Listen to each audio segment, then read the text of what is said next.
Become a Brewbound charter member before the offer expires on Monday, August 31st. Brooklyn Brewery, Almanac, and Deschutes have already subscribed, locking in discounts on subscription and job listings.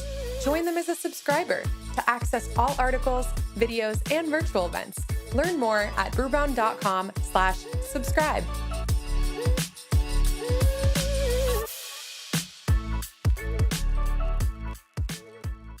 Welcome to Brew Talks, our second virtual town hall meeting brought to you by Dogfish Head. I am Justin Kendall, the editor of Brewbound, and I'm joined on this edition of Brew Talks by my colleague, Jess Infante. Jess, I believe this is your first time co-hosting a Brew Talks. It is very exciting. Well, welcome to Brew Talks and welcome to everyone out there for tuning in today. We are coming to you 5 months after our first virtual Brew Talks meetup to check in on the issues facing brewers and the industry as a whole. We have two big panels for you over the next 2 hours. First, we're going to chat with the leaders from Dogfish Head, Russian River, Hopewell Brewing, and Green Bench about how they're approaching this next normal. Then we'll catch up with the leaders of the Brewers Association, Beer Institute, and NBWA about their legislative efforts, as well as discuss their members' biggest needs and look ahead to 2021.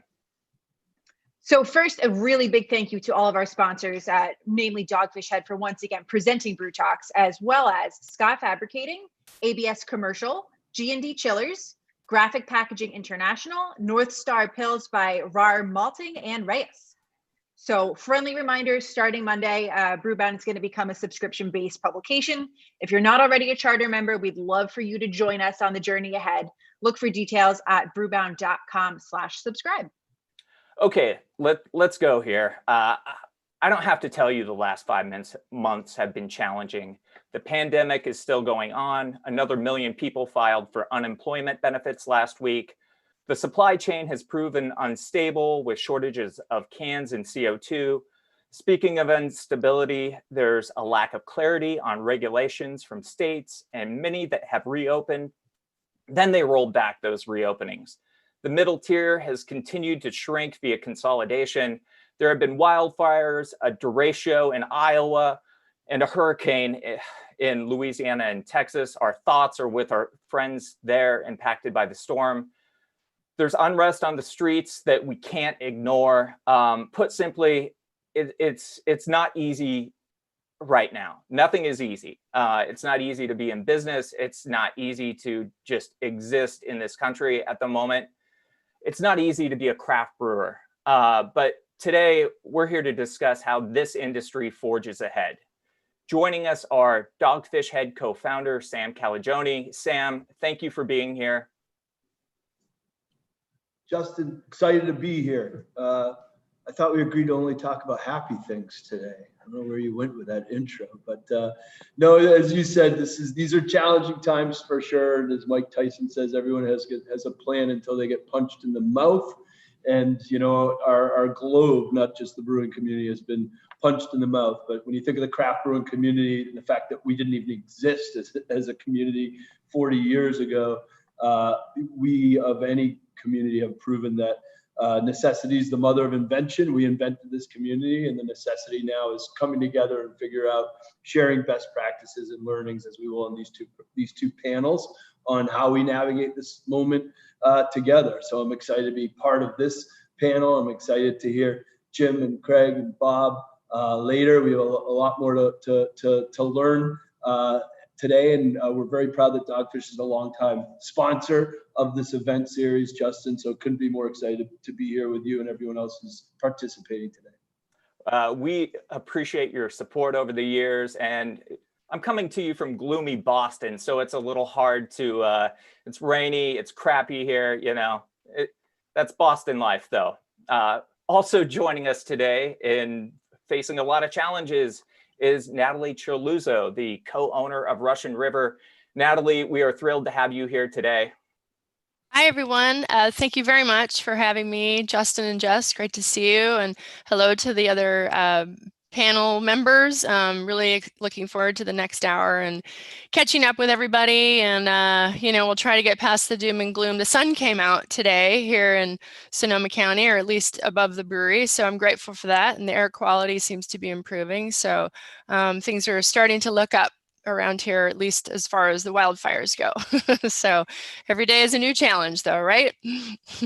There are plenty of challenges in this industry, and we got to welcome as well Hopewell Brewing co-founder Samantha Lee. Samantha, we are excited to have you on this panel. Thank you for being here today. Hi, thanks for having me. I'm really looking forward to this hour, just picking the brains of everyone here. It's not always, especially right now, I haven't had the opportunity to talk to too many folks who aren't in my own city. So I'm really looking forward to just chatting and hopefully learning a lot from other folks in the industry right now. Thank you. Pleased to have you here. And last but not least, I'm excited to have Green Bench Brewing co-owner and head brewer Chris Johnson here.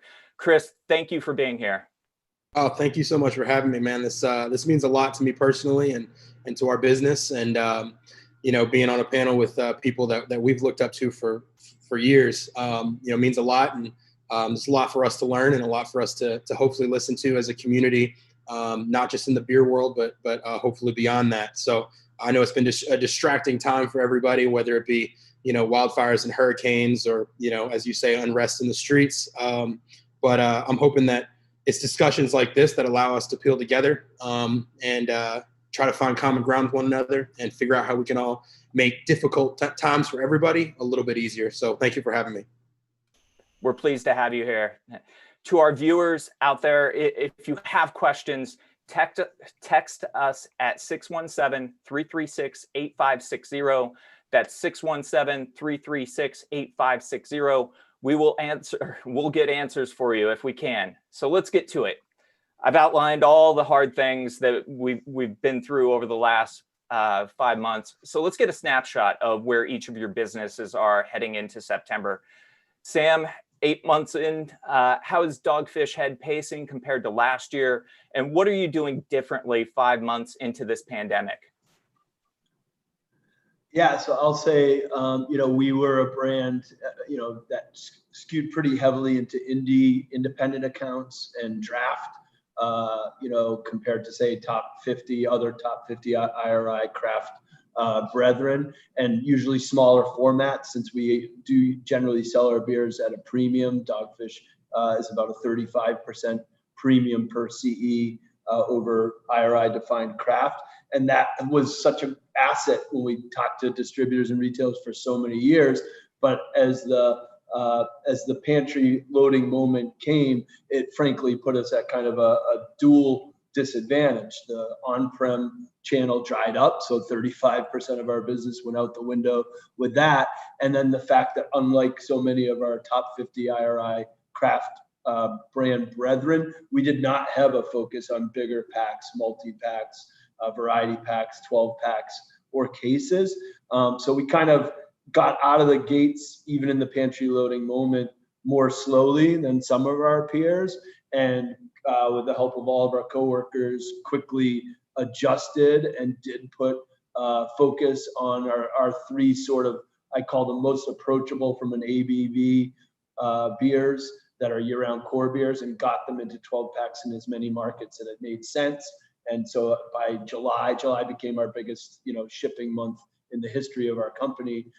But I don't know that new trajectory that hopefully we maintain is enough to offset the challenges, especially on premise, that we continue to face. But I at least feel like we're making the right adjustments in light of what the marketplace is looking for in this moment. Is it all 12 packs all the time right now, or has any semblance of a meaningful on-premise business returned for you?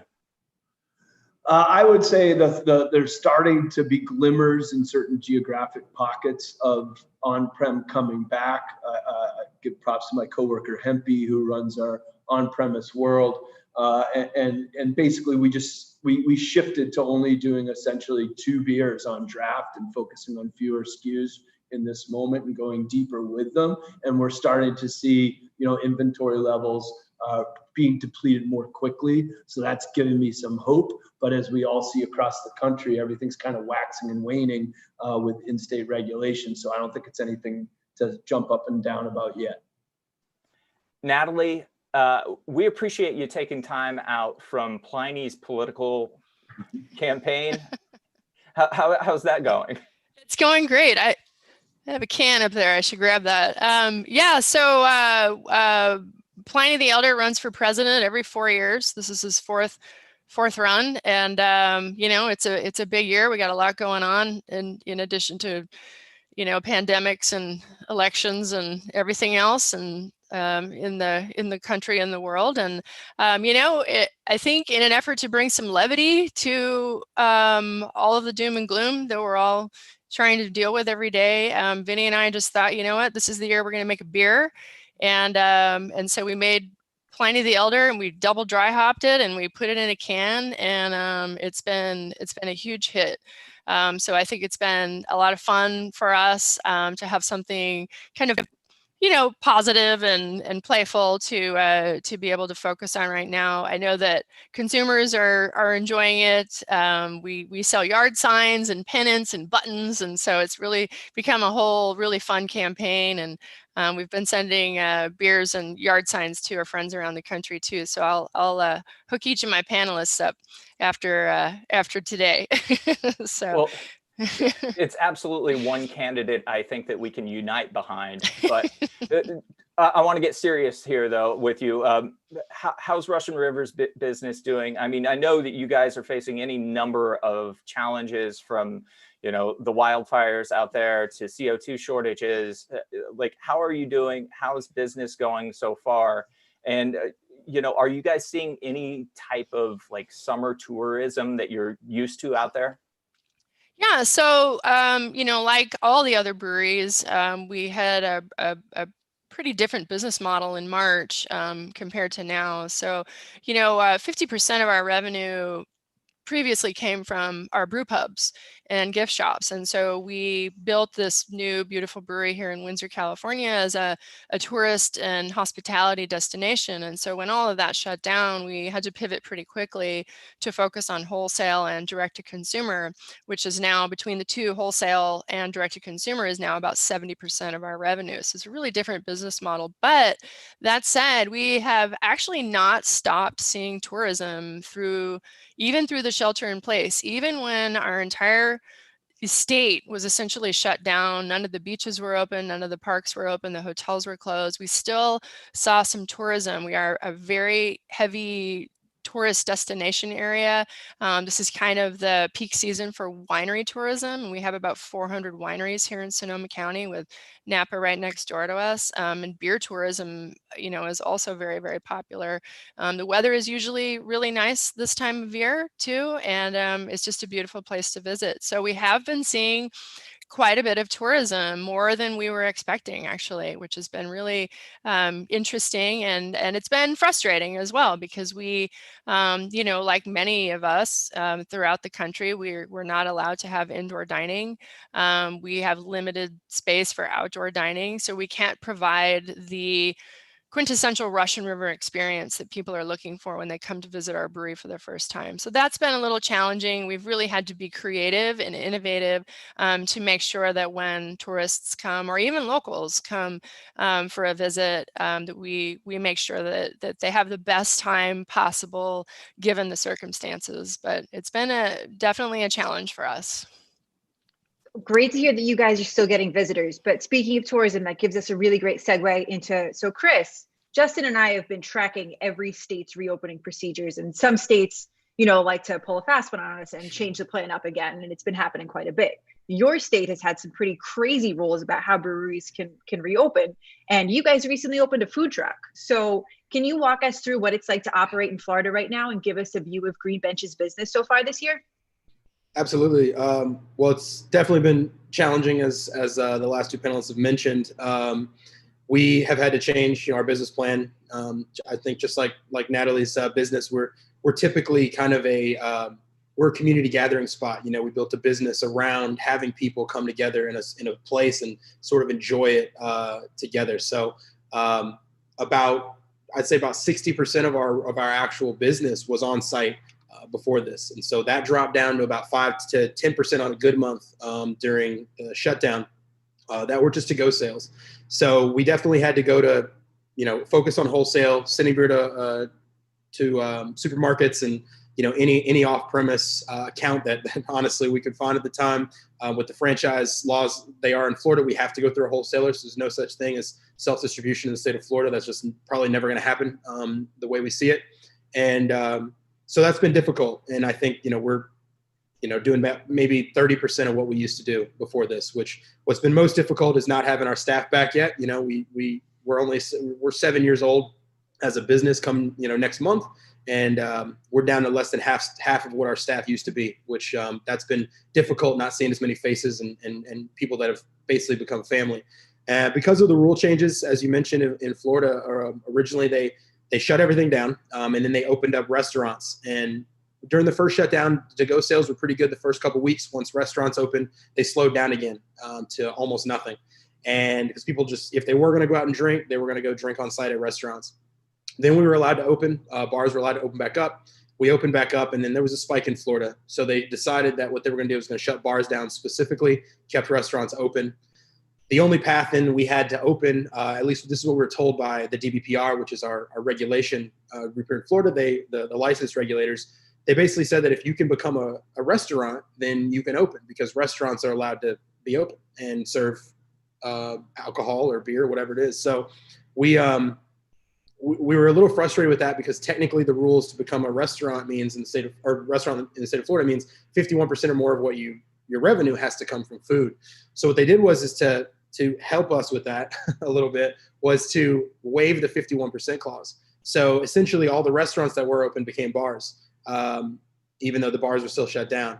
So we spoke with not only the local sort of health group, but we also spoke with the state regulators for ABT, alcohol, beverage, tobacco, and the DBPR. And unfortunately, none of them could agree on exactly what kind of restaurant license you needed. So 509 chapter 509 licenses restaurant here. There's probably 14 different types of 509 licenses currently available.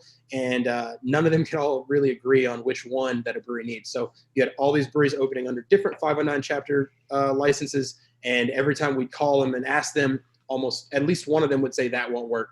So we were actually one of the last breweries to take this route. We actually opened last Friday. So just less than a week ago, we opened back up to the public. The way it worked is we had to basically take ownership of a food truck and put it on site, get the health department to come out after 1 week into being open. And part of this is we're fortunate enough to be somewhat known in the state. So I think whenever we kind of do something, we're a little on the radar. And after just 3 days of being open, after following probably more strict guidelines than any other place that opened around us, we were told that by the health department locally that they don't like how we're open and we're doing that wrong. So we got them in touch with the DBPR and we got them in touch with ABT, who both of them say we're doing it correctly as far as they're concerned. So we're trying to get them to talk to each other because they can't even agree on what it takes for breweries to be open. So we don't know how long that's going to last. We don't know if that's going to shut us down again. We hope not. And we're just doing our best to try to follow whatever rules once they decide what the rules are. So we're kind of in the blind. We don't know what we're doing. So.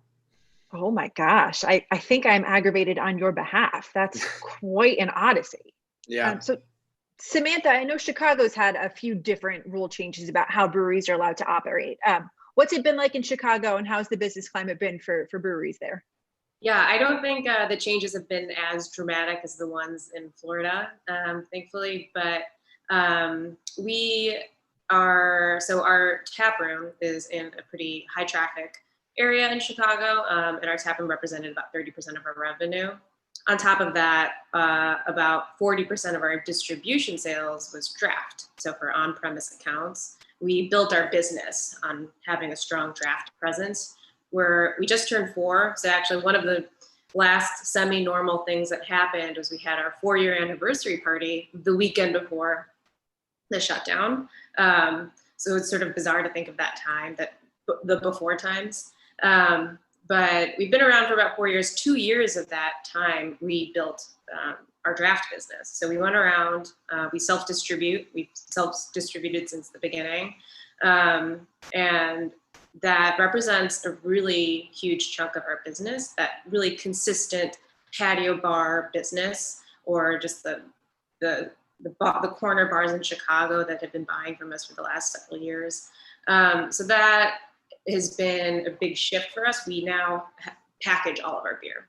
We used to do a few draft only beers, but now we're packaging, I'd say 95% of our beer, which is a massive shift for us. I mean, we were not prepared for just the growing pains of shifting our production to just packaging. Our canning line is about 1.5 years, 2 years old. So in some ways, we were just getting to know it. And then all of a sudden we threw this at the canning line. And it's just been a really a big battle for us over the last few months. But that being said, we've really leaned into the creativity of our brewery. It sort of feels like, well, you know what? We may as well try a new thing. Like, we may as well make a new beer that seems really off the wall, because what's the worst that can happen, honestly? So that's been a really, interesting part of this, is that we're really proud of the beer that we're putting out right now, and we are excited about it. But at the same time, there's nothing that can make up for our taproom revenue. There's not much that can make up for the loss in draft revenue that we had on accounts. As far as Chicago goes, bars and restaurants that have existing outdoor space can be open. We don't have that existing outdoor space, so we've been closed since March. A lot of places are choosing not to open either, just because Chicago has been sort of in this stasis of a number of cases. It's not gone down for several months now.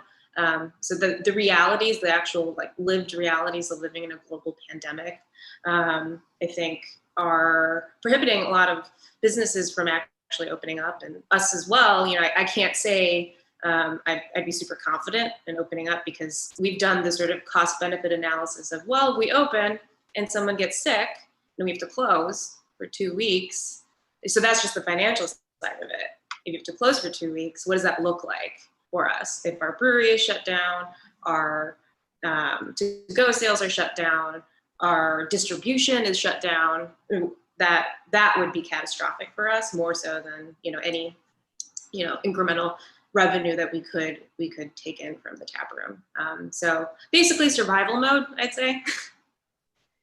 I think a lot of folks are feeling that survival mode. So when you all look at your businesses over the next 4 months, or basically the rest of 2021 here, what are you most concerned about? What do you see as sort of the biggest challenge? And then on the flip side of that, I guess, what do you see as the biggest opportunity? And I'll start with Sam. Yeah, we were chatting with this as a panel before we started. So I'd name 2 as challenges. I'd say really the one that I think we're all just as humans, battling with right now is just the lack of connectivity, concentric circles from our coworkers to our customers to our communities.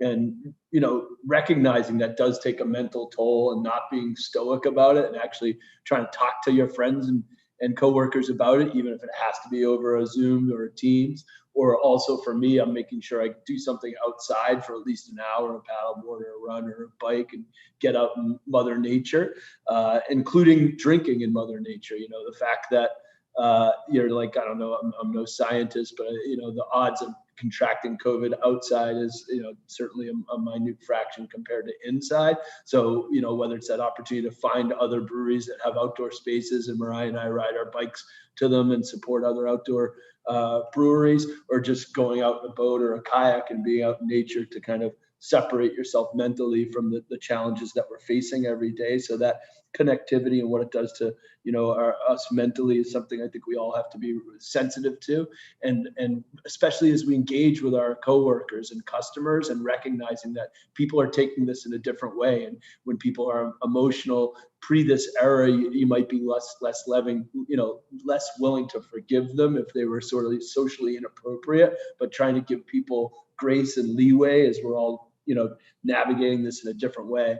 And then from a business perspective, the thing that's most challenging is we, and Samantha touched on this too, have chosen, regardless of local regulation, to keep our restaurants closed, to protect our coworkers, because there has been some, surges in COVID cases here in the coastal area of Delaware, but B, because our company, while we have 3 restaurant locations, 90-something% of our revenue is driven by our production brewery and distillery. So that's sort of the heart of our company. It's the organ pumping out the most sort of revenue that sustains all our jobs. Thankfully, we've been able to redeploy almost all of our hospitality coworkers to help us make hand sanitizer, or in our distillery, or in our brewery. And I do hope that, in September, we'll see light at the end of the tunnel and get our hospitality locations open as well. The other challenge I'd see is when so many of us have only a fraction of our hospitality businesses open,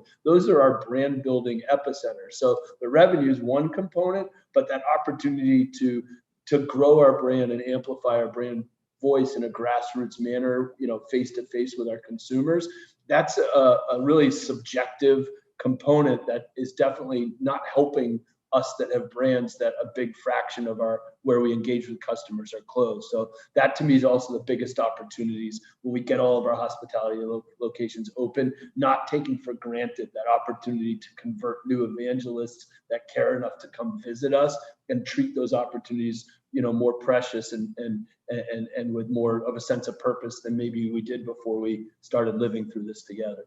You mentioned those hospitality locations, and one of those is going to include the Concrete Beach location in Miami.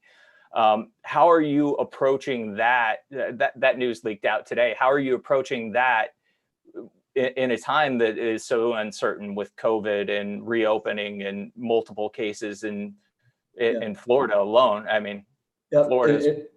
In a word, we're approaching it very carefully. And my coworker, Rob Krez, who oversees our retail locations, is really leading on what that timeline will look like. So we're excited to do that. I'm excited to go have a beer at Chris's place when we're down there. My daughter just became a freshman at the University of Miami. And man, is she pissed that mom and dad are going to be hanging out in her home city when she's trying to assert her independence. So we're looking forward to that, but we're not rushing into it, because we obviously are living through a very challenging moment, and we want to do that right when we do share more information about what that looks like down there.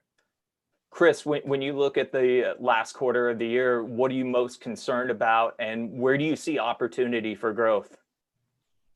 That's a really good question. I mean, I think on one hand, we're fortunate enough that about a year before the pandemic struck, which, March of this year, last year in 2019, we commissioned our canning line, which was huge for us.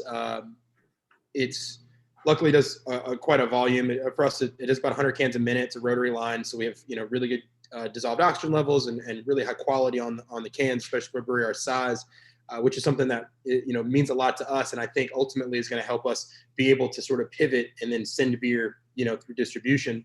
The difficulty there, though, is trying to figure out how to be profitable on a completely different margin. That we had sort of built a business with this, intention of community gathering and being able to do projects and selling things on site and having, variety, but with purpose here on site, and projects that we're passionate about and that we're able to give our consumers that they really can't experience anywhere else around here. So trying to figure out how to be profitable with those investments already made, and then also trying to figure out, once we have now opened again, how soon can we get back to being who we are, right? And being who our consumers expect us to be, this sort of, verbal contract that we've kind of made with them, that this is who we are and this is the experience that that we can provide you when you come here, not really knowing, frankly, if we're going to get shut down again. The fact that it's happened to us 2 separate times where things started going well after we opened back up, we sort of figured out what the new normal was, and then we got shut down again. We got to lay off staff again. Trying to figure out how to actually account for something that is not you can't account for it at all. That's been our toughest decision. Like, how do we invest in these projects that allow us to be who we are and allow us to provide the experience that we've sort of promised we would provide? The only thing we can really do now is So the only guarantee we have is cans. Yet that's still not guaranteed, right? Now there's shortages with aluminum. We're having a hard time, sourcing materials for those kinds of things. So, hate to sound potentially like the bleakest one here, but I don't know, man. I have no idea how we're going to figure that out. It's literally what keeps us up at night every night. It's what we show up every morning talking about.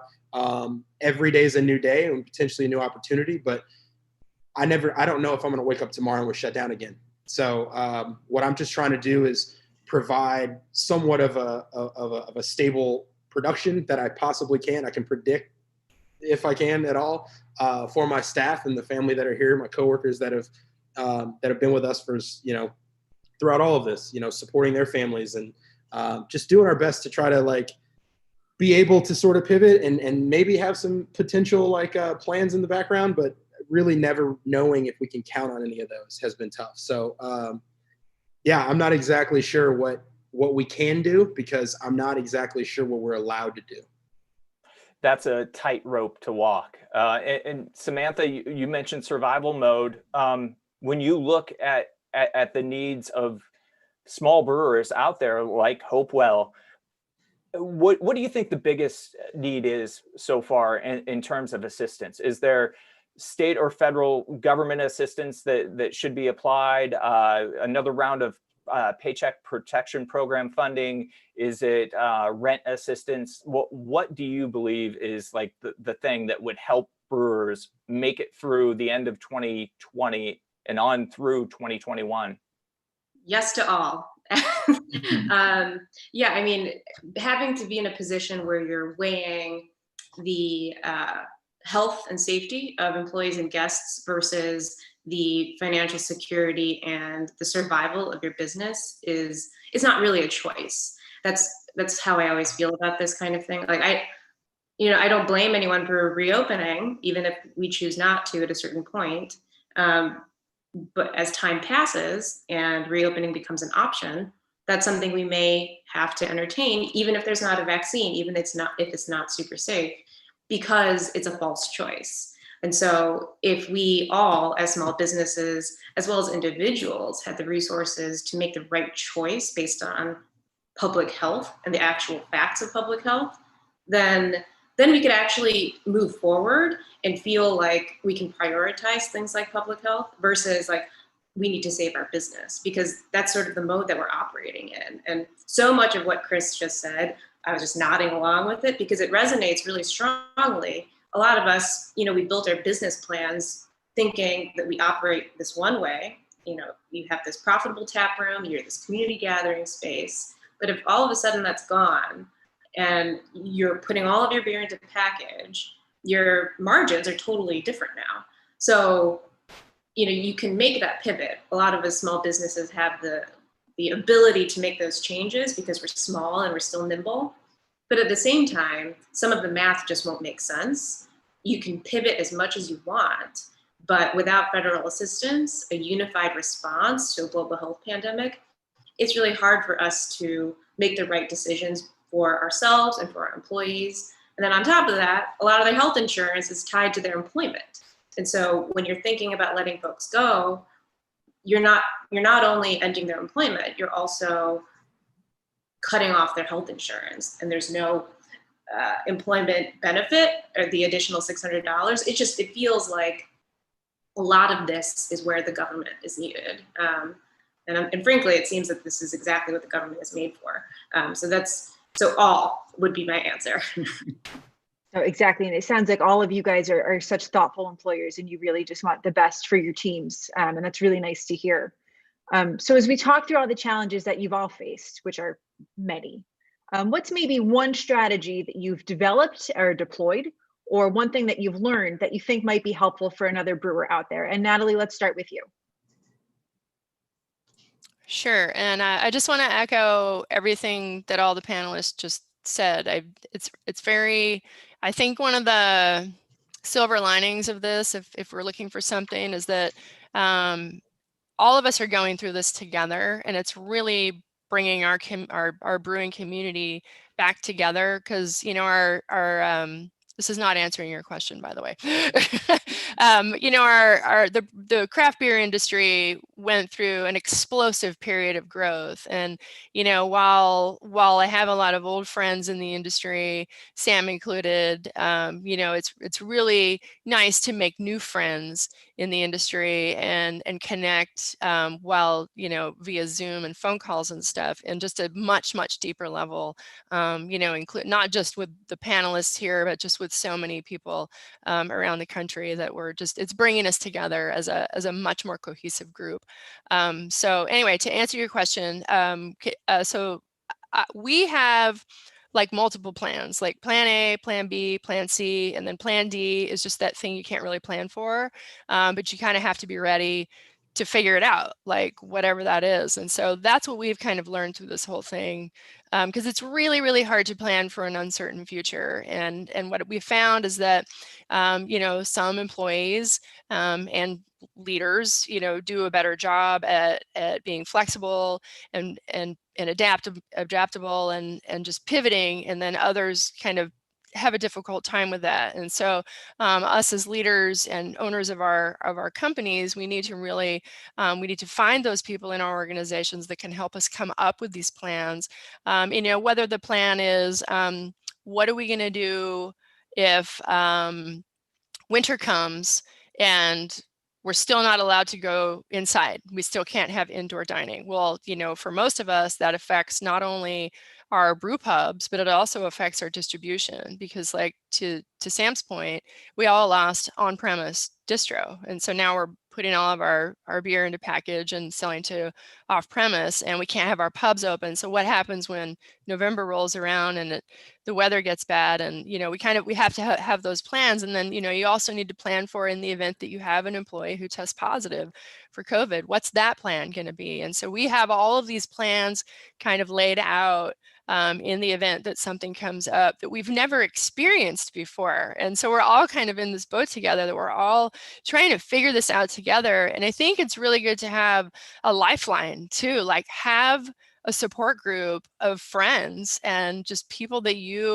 maybe you know that they've had this experience, or maybe you just feel like they have a better handle on it, whether it's direct to consumer, or whether, you know, you're like, I know they have a really strong HR department, or maybe, you know, you have brewery friends that have labs that, because like maybe all of a sudden you're distributing, right? I think Samantha talked about that on our pre-call, and you know, you're just having another brewery you can reach out to just to use their lab equipment in the event that all of a sudden your, you know, QC is like super important to you. So anyway, I just think having multiple plans and being able to be flexible would be my takeaway. Such great advice. And speaking of, you know, being a team and being a community and calling on each other for, you know, collective support, you guys are all Brewers Association members, and their funding and staffing troubles have been well documented. But right now, what would be most helpful for them to focus on that would help your business the most? Sam, why don't we start with you? Well, I think they're doing, you know, what they need to be doing, and you know, a lot of us have been long time members, and now more than ever we need to, you know, lean into our support. You know, they made hard decisions, as you mentioned, Jessica, and you know, it's our trade group, but it's also essentially the economic engine is events for the Brewers Association, and those events have essentially disappeared temporarily, but have disappeared. And so the BA had to make some tough decisions, but while they were wrestling with those tough personnel decisions, they were getting in front of issues like, you know, alerting our membership to the coming CO2 shortage. Like the BA put out the first alert about that in April and is trying to help breweries navigate that moment. Similarly, they're recognizing the challenge on supply chain when it comes to cans, putting out recommendations to that. You know, when Chris was talking about the insane challenges of navigating the local regulatory environment, you know, the Brewers Association, you know, has come out with really good documents to help us as brewers engage in educating local and state level you know, decision makers on why a brew pub or a tasting room brewery is not a bar, and why we need to be considered separately. So I think, you know, the mission of the Brewers Association is to promote and protect America's small breweries. And now there's never been a moment in my 25-year history where we need to be promoted and protected more. And I think the BA is making the right decisions in this hard moment to do what we all signed up for them to do. Chris and Samantha, you guys are much smaller and your needs are very different. So what would you say that you need help from the trade organizations right now? Chris, let's start with you on that one. Yeah, I guess to first, echo and sort of speak on what, Sam just brought up. We actually had and hosted a sit down conversation with Halsey Bashirs, who runs the DBPR, is secretary of DBPR here in actually the cellar where I'm standing. And a bunch of other brewers showed up, like owners of breweries. And, we had an open conversation with him, and he showed up with at least saying to us that he's here to listen. He's here to try to find a way where we could get open right away as breweries. And what we continue to try to explain to him was the foundational difference between what a brewer is and what a bar is, right? And the differences, are varied. The main one really being, if you're looking at it on a licensing thing, is that we are manufacturers first, right? Secondary, we are retailers. We don't exist without the manufacturing side as a brewery. And while the claim is that he understands that, his response essentially was, well, it's your fault for having, or rather, you're in a position where you have a perception problem. The perception is that you are a bar. The perception is that people are here getting drunk and, partying and here till 3 o'clock in the morning. And so ultimately it felt as if it was sort of thrown back at us as sort of our problem still to figure out, which is pretty frustrating. I would say that, I guess, to go back to answering specifically the questions, things that I think would really help small businesses especially would be some sort of forgiveness of sales tax for a while, licensing fees, very specifically licensing fees. I know that's difficult right now because even those organizations are starving for money. So at least here in Florida, they're getting even tighter. Breweries are getting fined for things that we've never really been fined for in the past, because I'm sure the secretary of any of the DBPR, the same guy I was here, is saying find as much money as possible because we're all in a pandemic.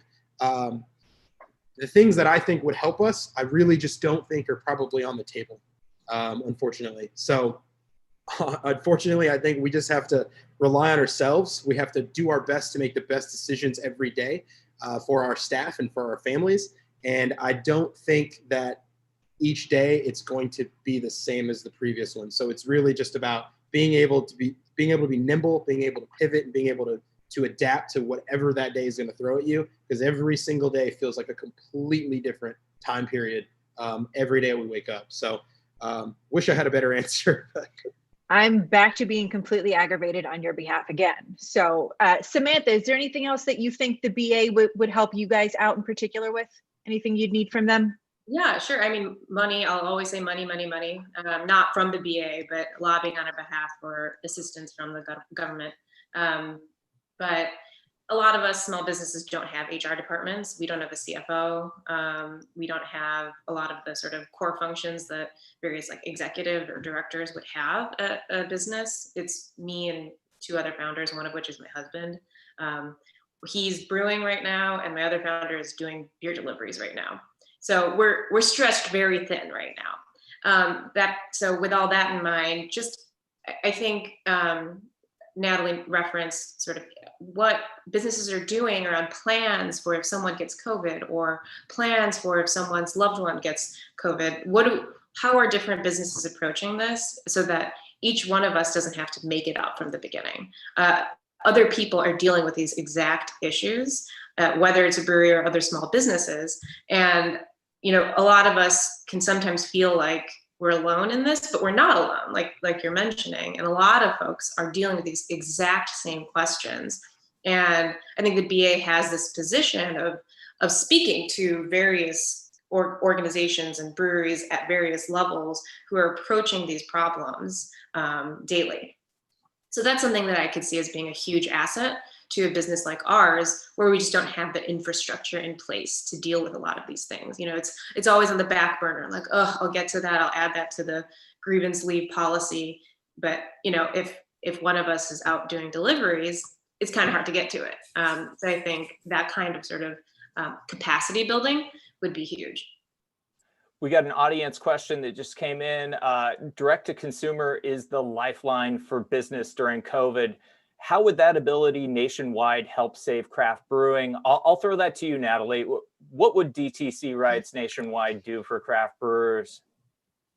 Great question. And that would actually be my answer to Jess's question about how the BA can help craft brewers here in America. DTC has been our lifeline because we had talked about margins, and we talked about, hospitality focused breweries who were suddenly found themselves shut down on March 17th, and how we pivoted very quickly and started shipping direct to consumer just here in the state of California. California is a massive state, and we have 40 million people who live here. It's probably 25 million of them are beer drinkers. I don't know, but that has turned out to be a really successful new part of our business, something brand new. We haven't done it in like 15 years.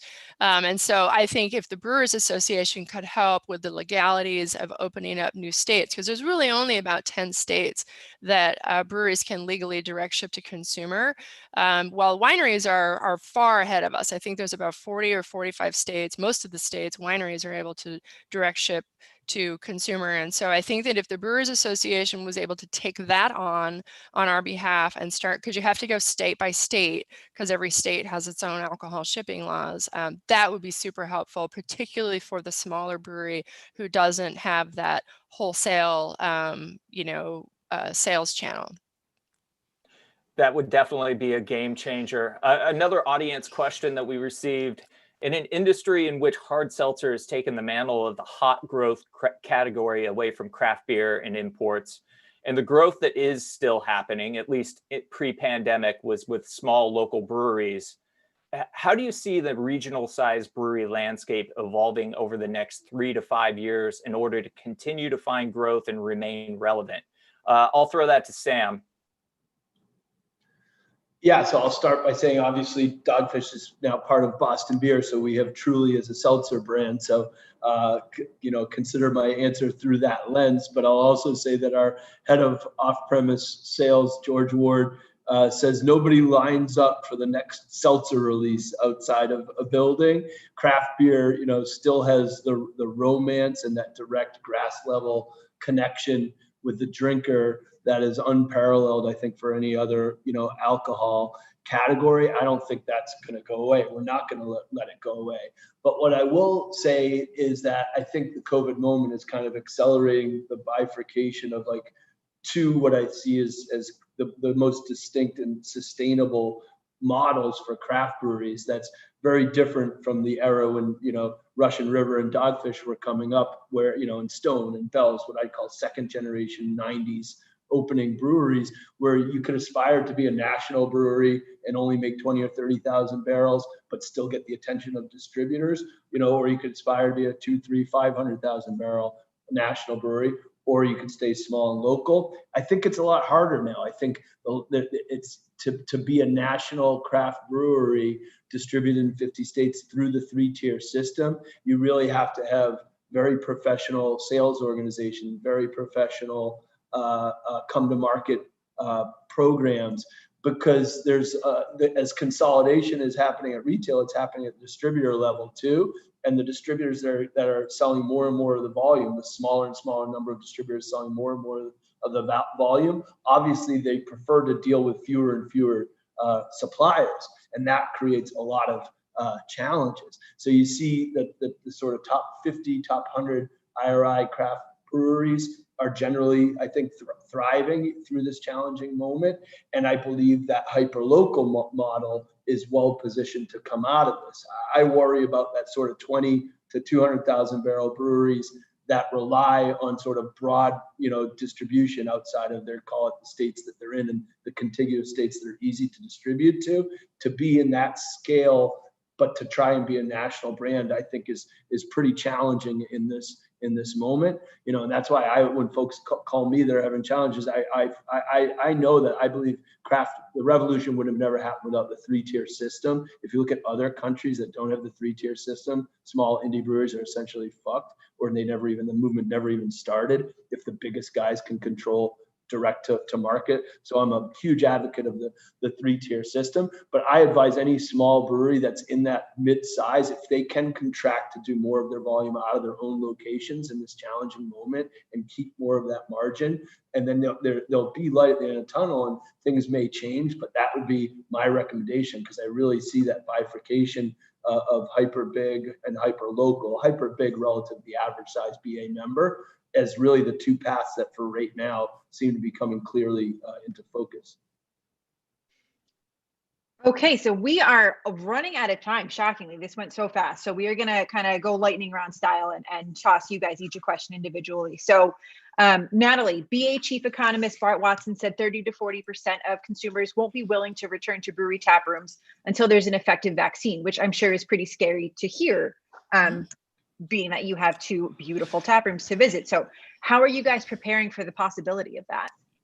Well, from our perspective, people are very eager to come back. We have people lining up and wondering why aren't you open? Like I said before, we are still seeing some tourism, obviously with the fires that kind of died off, but it will come back. And so I do think that people are they're going stir crazy. I think we're all going stir crazy. And I think, to Sam's point, we need to connect. We're human beings and we need to connect with one another. And the best place to connect with people is at your local brewery tap room or brew pub or bar. And I know in our community, we've been, we've had, unfortunately, some very severe wildfires in the last 3 years. And every single time the gathering place becomes like our brew pub.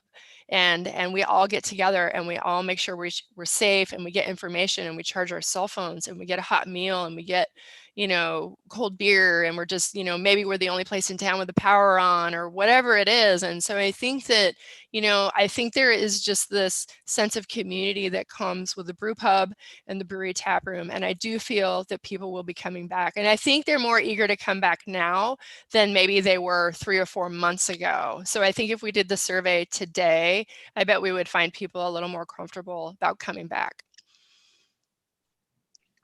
That's a great point. I've been to both of your tap rooms and they are lovely. So why don't we have everybody share one takeaway from the last 5 months that you'd tell somebody else?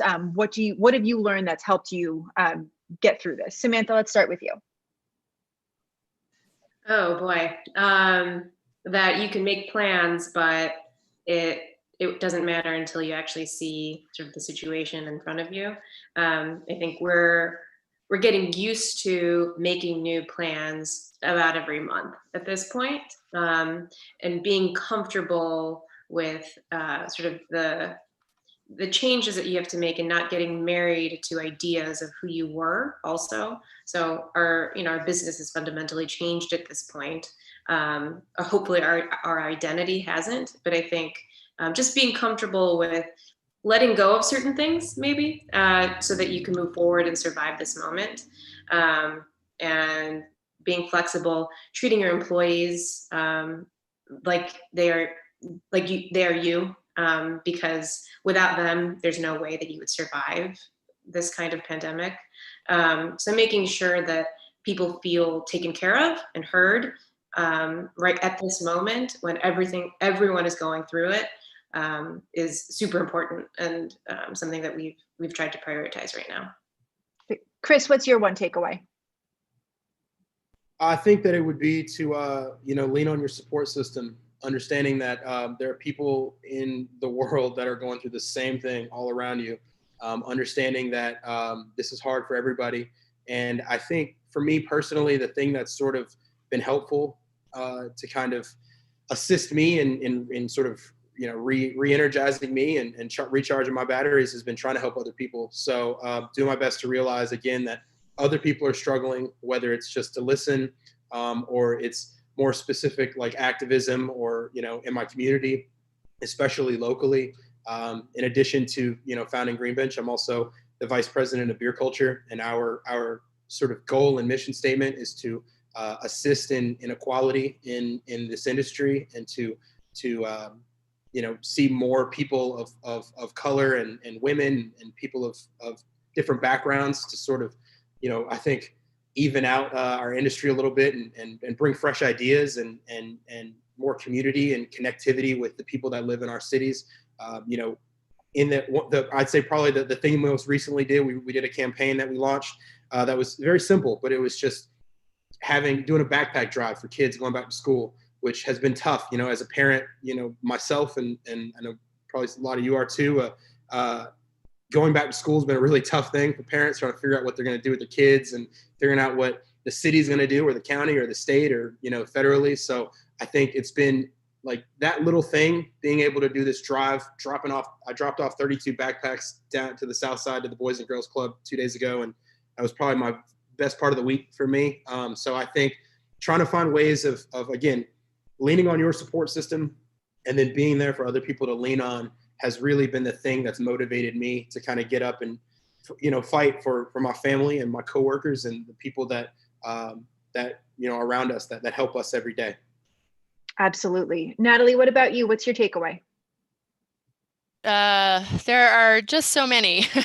I think, my takeaway is, I guess the top takeaway maybe is that I have found a new level of flexibility and adaptability and empathy within myself, and also, like to Chris's point and Samantha's point, that you really need to think about other people right now and not just get wrapped up in your own drama and your own self, because we obviously have a lot of stress as business owners, but we also have a lot of people who rely on us. We have, a ton of employees who are looking to us for answers that, for the most part, we just don't have the answer. And I know that's been really, really challenging for me, that, I pride myself on trying to be a good boss and a good mentor and a good friend to our employees. And right now they're really looking for answers. And I don't know when California is going to lift the meal requirement. And I don't know when we're going to be allowed to go back and have indoor dining, and when all this is going to be, safe again. And I wish I had those answers. And so you just kind of have to really step back for a moment and think about where other people are coming from as they're experiencing, an equal or even greater level of stress and anxiety, because we all have a lot we're going through right now. And I think just having just more empathy and understanding, and then also understanding the responsibility that we are as business owners to our staff as well as our community. So that's kind of my deep level takeaway.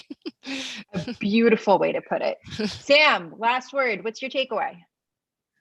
Well, I mean, I don't have anything to add to the last three panelists' comments, because I think it bookends Justin's setup, where he talked about the challenges that we're living through right now, and then ending with the eloquent hopefulness that the panelists said, I think is the right way to go out. I learned a lot in this hour, and I'm looking forward to getting back into the game tomorrow. And I'm looking forward to hear what Jim and Craig and Bob have to say next.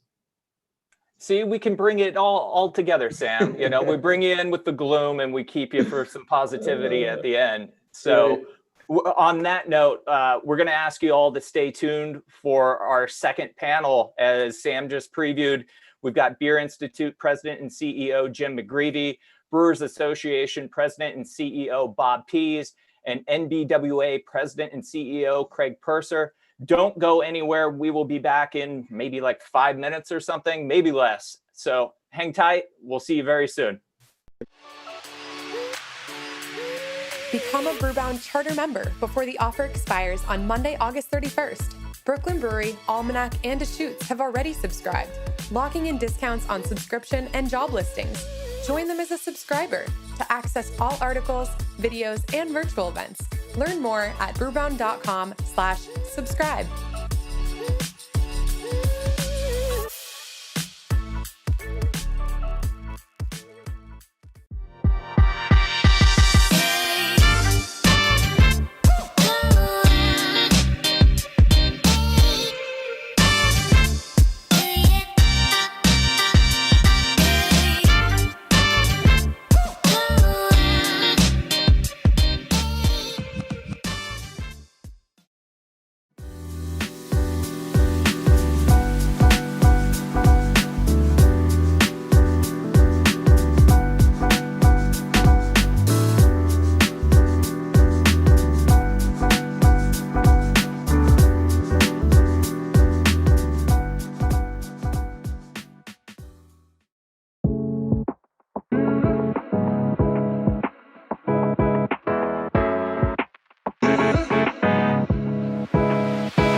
Become a Brewbound charter member before the offer expires on Monday, August 31st. Brooklyn Brewery, Almanac, and Deschutes have already subscribed, locking in discounts on subscription and job listings. Join them as a subscriber to access all articles, videos, and virtual events. Learn more at brewbound.com/subscribe.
Become a Brewbound charter member before the offer expires on Monday, August 31st. Brooklyn Brewery, Almanac, and Deschutes have already subscribed, locking in discounts on subscription and job listings. Join them as a subscriber to access all articles, videos, and virtual events. Learn more at brewbound.com/subscribe.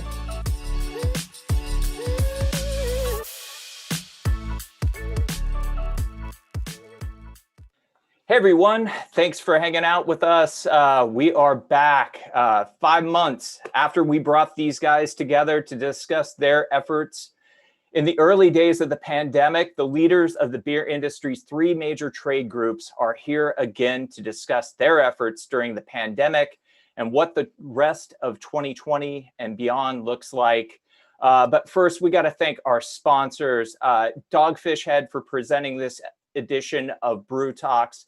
We are very appreciative of their support, as well as Ska Fabricating, ABS Commercial, G&D Chillers, Graphic Packaging International, North Star Pills by Roar Malting, and Reyes. Thank you all for your support. We really appreciate it. A reminder, starting Monday, Brewbound will become subscription-based. If you're not already a charter member, we'd love to have you join us on the journey. Look for details at brewbound.com/subscribe. All right, let's get to this. Joining us now are Jim McGreevy, the president and CEO of the Beer Institute. Thank you for being here, Jim. Thanks, Justin. Glad to be here with you and the panel. We're glad to have you, and it looks like you're in the Beer Institute Ski Lodge. That's right. Yes, indeed. Also joining us today is Bob Pease, the president and CEO of the Brewers Association. Thanks for being here, Bob. Always a pleasure to be here with you, Justin. Welcome and good afternoon to everybody, and greetings from sunny Boulder, Colorado. Well, we're live streaming here from gloomy Massachusetts, and we couldn't have this panel without Craig Purser, the president and CEO of the National Beer Wholesalers Association. Thanks for being here, Craig. Thanks. It's great to be here, Justin. 5 months ago, I thought maybe we'd be on to bigger and better things, but that's not exactly the case. But it's good to be with you as always. You would think that we would be by now, but our hopes were dashed. So a reminder to our viewers, you can text us questions at 617-336-8560. That's 617-336-8560. Let's get to it. The clock is ticking on the federal excise tax relief that brewers and importers have enjoyed since 2018. That is slated to expire at the end of this year.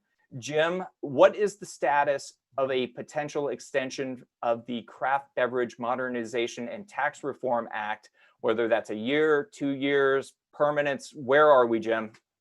Well, it's pretty unclear to sort of say where we are at this point, Justin. I mean, obviously, you probably talked in the first panel about the need for the federal government to come together again for another COVID-related package, which is not happening. I think I saw this morning that the White House Chief of Staff and Nancy Pelosi spoke for the first time in a few weeks this morning.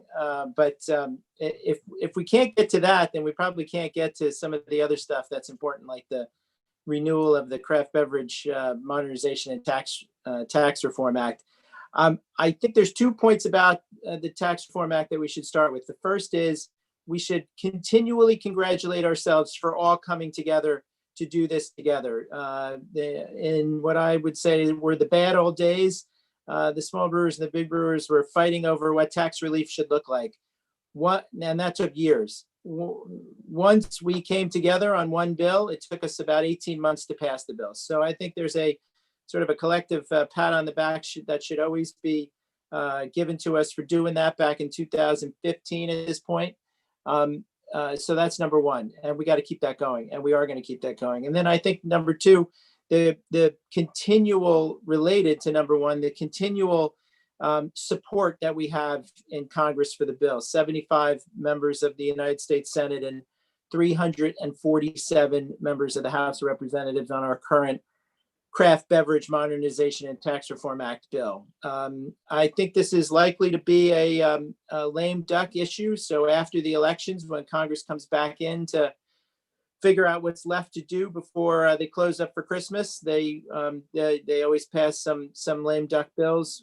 We were in a lame duck bill at the very beginning here. That's how we got at least how we got the extension. So I think we're likely to see the same thing this time. So that's a post-November elections kind of discussion. And I think we're really just sort of pushing ourselves and positioning ourselves for that moment in time. Sadly, the COVID issues and the effect they've had on brewers make this a very important thing for us to do. I'm confident that we can get it. It's just a matter of sort of following the action on the Hill and making sure that we're ready to go when the time is right. Bob, in your conversation with the supporters that Jim sort of outlined there, how much of an appetite do they have for taking this up? Is this, like Jim said, going to be a lame duck legislation? You know, are we going to have to wait till after the election here? You know, what's the appetite? Well, anybody that tells you they know what's going to happen in Washington, please run as fast as you can away from them, because nobody knows what's going to happen in Washington, right? But with that said, I'm optimistic. We have done the groundwork. We've done our spade work. The level of support that we have, the bipartisanship, the bicameral, we have the support of some of the heavy hitters in both houses. We recently did a virtual hill climb for over 200 of the Brewers Association members, and we were very heartened by the response that we got from all the congressional offices that we met with virtually, and especially with leadership. I think they recognize the importance of small business and doing something for small business. You know, the PPP program has been very, very impactful for our members. It's really been a lifeline to small and independent craft breweries. But at the same time, the members that we're talking to, they understand the importance of the craft beverage bill. We don't have to explain to them anymore, you know, what the reasoning behind it is. We have the track record to show that we created jobs in 2018 and 2019. Now our message is pivoted somewhat slightly. Is this is a bill that's going to help sustain breweries into 2021 to let the bill expire, let the rates expire, and to implement 100% increase in federal excise taxes for 8,200 small and independent breweries. It's really small businesses across the country is not something I think they want to see. So I do agree with Jim that it's going to be happening in the lame duck. I am optimistic. And my objective, and I'm sure I speak for Jim, our objective is not for an extension, at the minimum, a multi-year extension, or ideally, we will actually, when we pass the legislation, that means that the new rates will be permanent. And that's the objective. I think we can get home this year, but people have called me crazy before, but it's a big deal. It's an existential moment for a lot of these small and independent businesses. So onward. And they get that. They get that this is a moment. Yeah, this is something that, that they can come together on. We're not going to be a piece of standalone legislation. We need the stars to align. We need there to be a bigger vehicle, but almost typically in the lame duck, there is end of year package. There's been some administrative hurdles that we have faced that have prevented us from getting a longer than a 1-year extension. We're doing the work to confront those administrative challenges now. I'm optimistic that, with the leadership of the BI, the BA, and the other trade associations, we'll be able to resolve those challenges and, make the case for permanency. I think that's right. I mean, that last point I think is important, Justin, related to the coalition of folks that are working on this. The spirits, wine, and beer trade associations are all working on this together. Obviously, even as lately as yesterday or today, our lobbyists meet monthly. We're always sort of looking at who's not on the bill, who can help us move the bill. We're probably going to be talking on a number of issues today about the different coalitions that the beer trade associations are leading or working in on various issues, but this is one of the most important ones. So don't underestimate the power of bunches of businesses together to get what you want.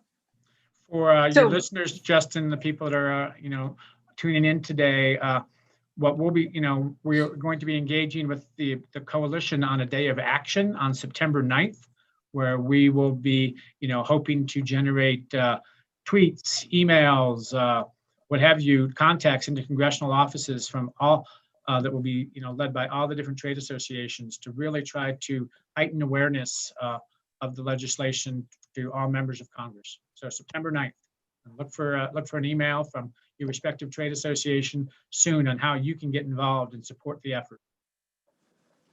So another thing that all of your organizations have linked up on is the perishable food and beverage tax credit.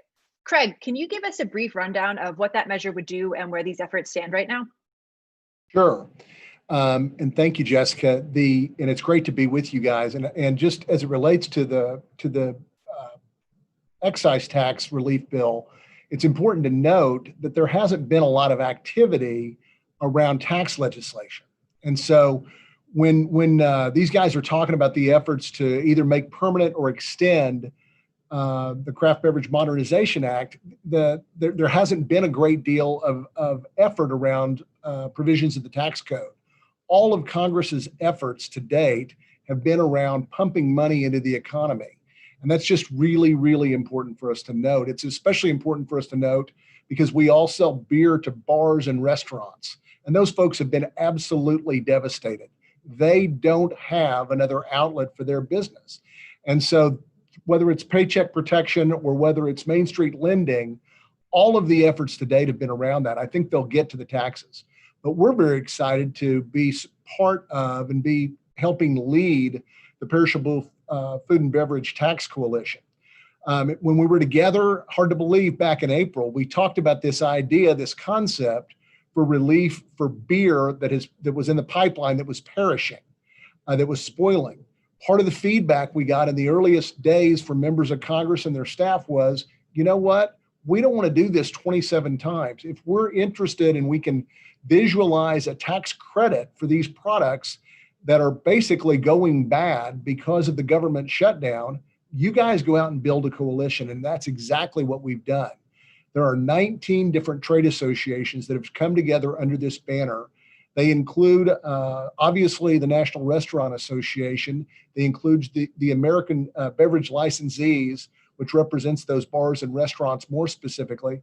But it also includes the International Food Service Distributors Association, which is an organization that's been devastated because they had all of those food products that were in our same channels that were shut down by government fiat in March and April of this year. And so we've got, and kind of an eclectic group of folks. We have the American Gaming Association that's joined the group. We've got the Food Marketing Institute from the retail grocery side. But like I said, 19 different groups that have come together to support this policy solution to help recoup some of the losses from this spoiled food and beverage. We spent a good portion of our time focusing on the U.S. Senate, trying to socialize and move this concept as part of one of these relief bills.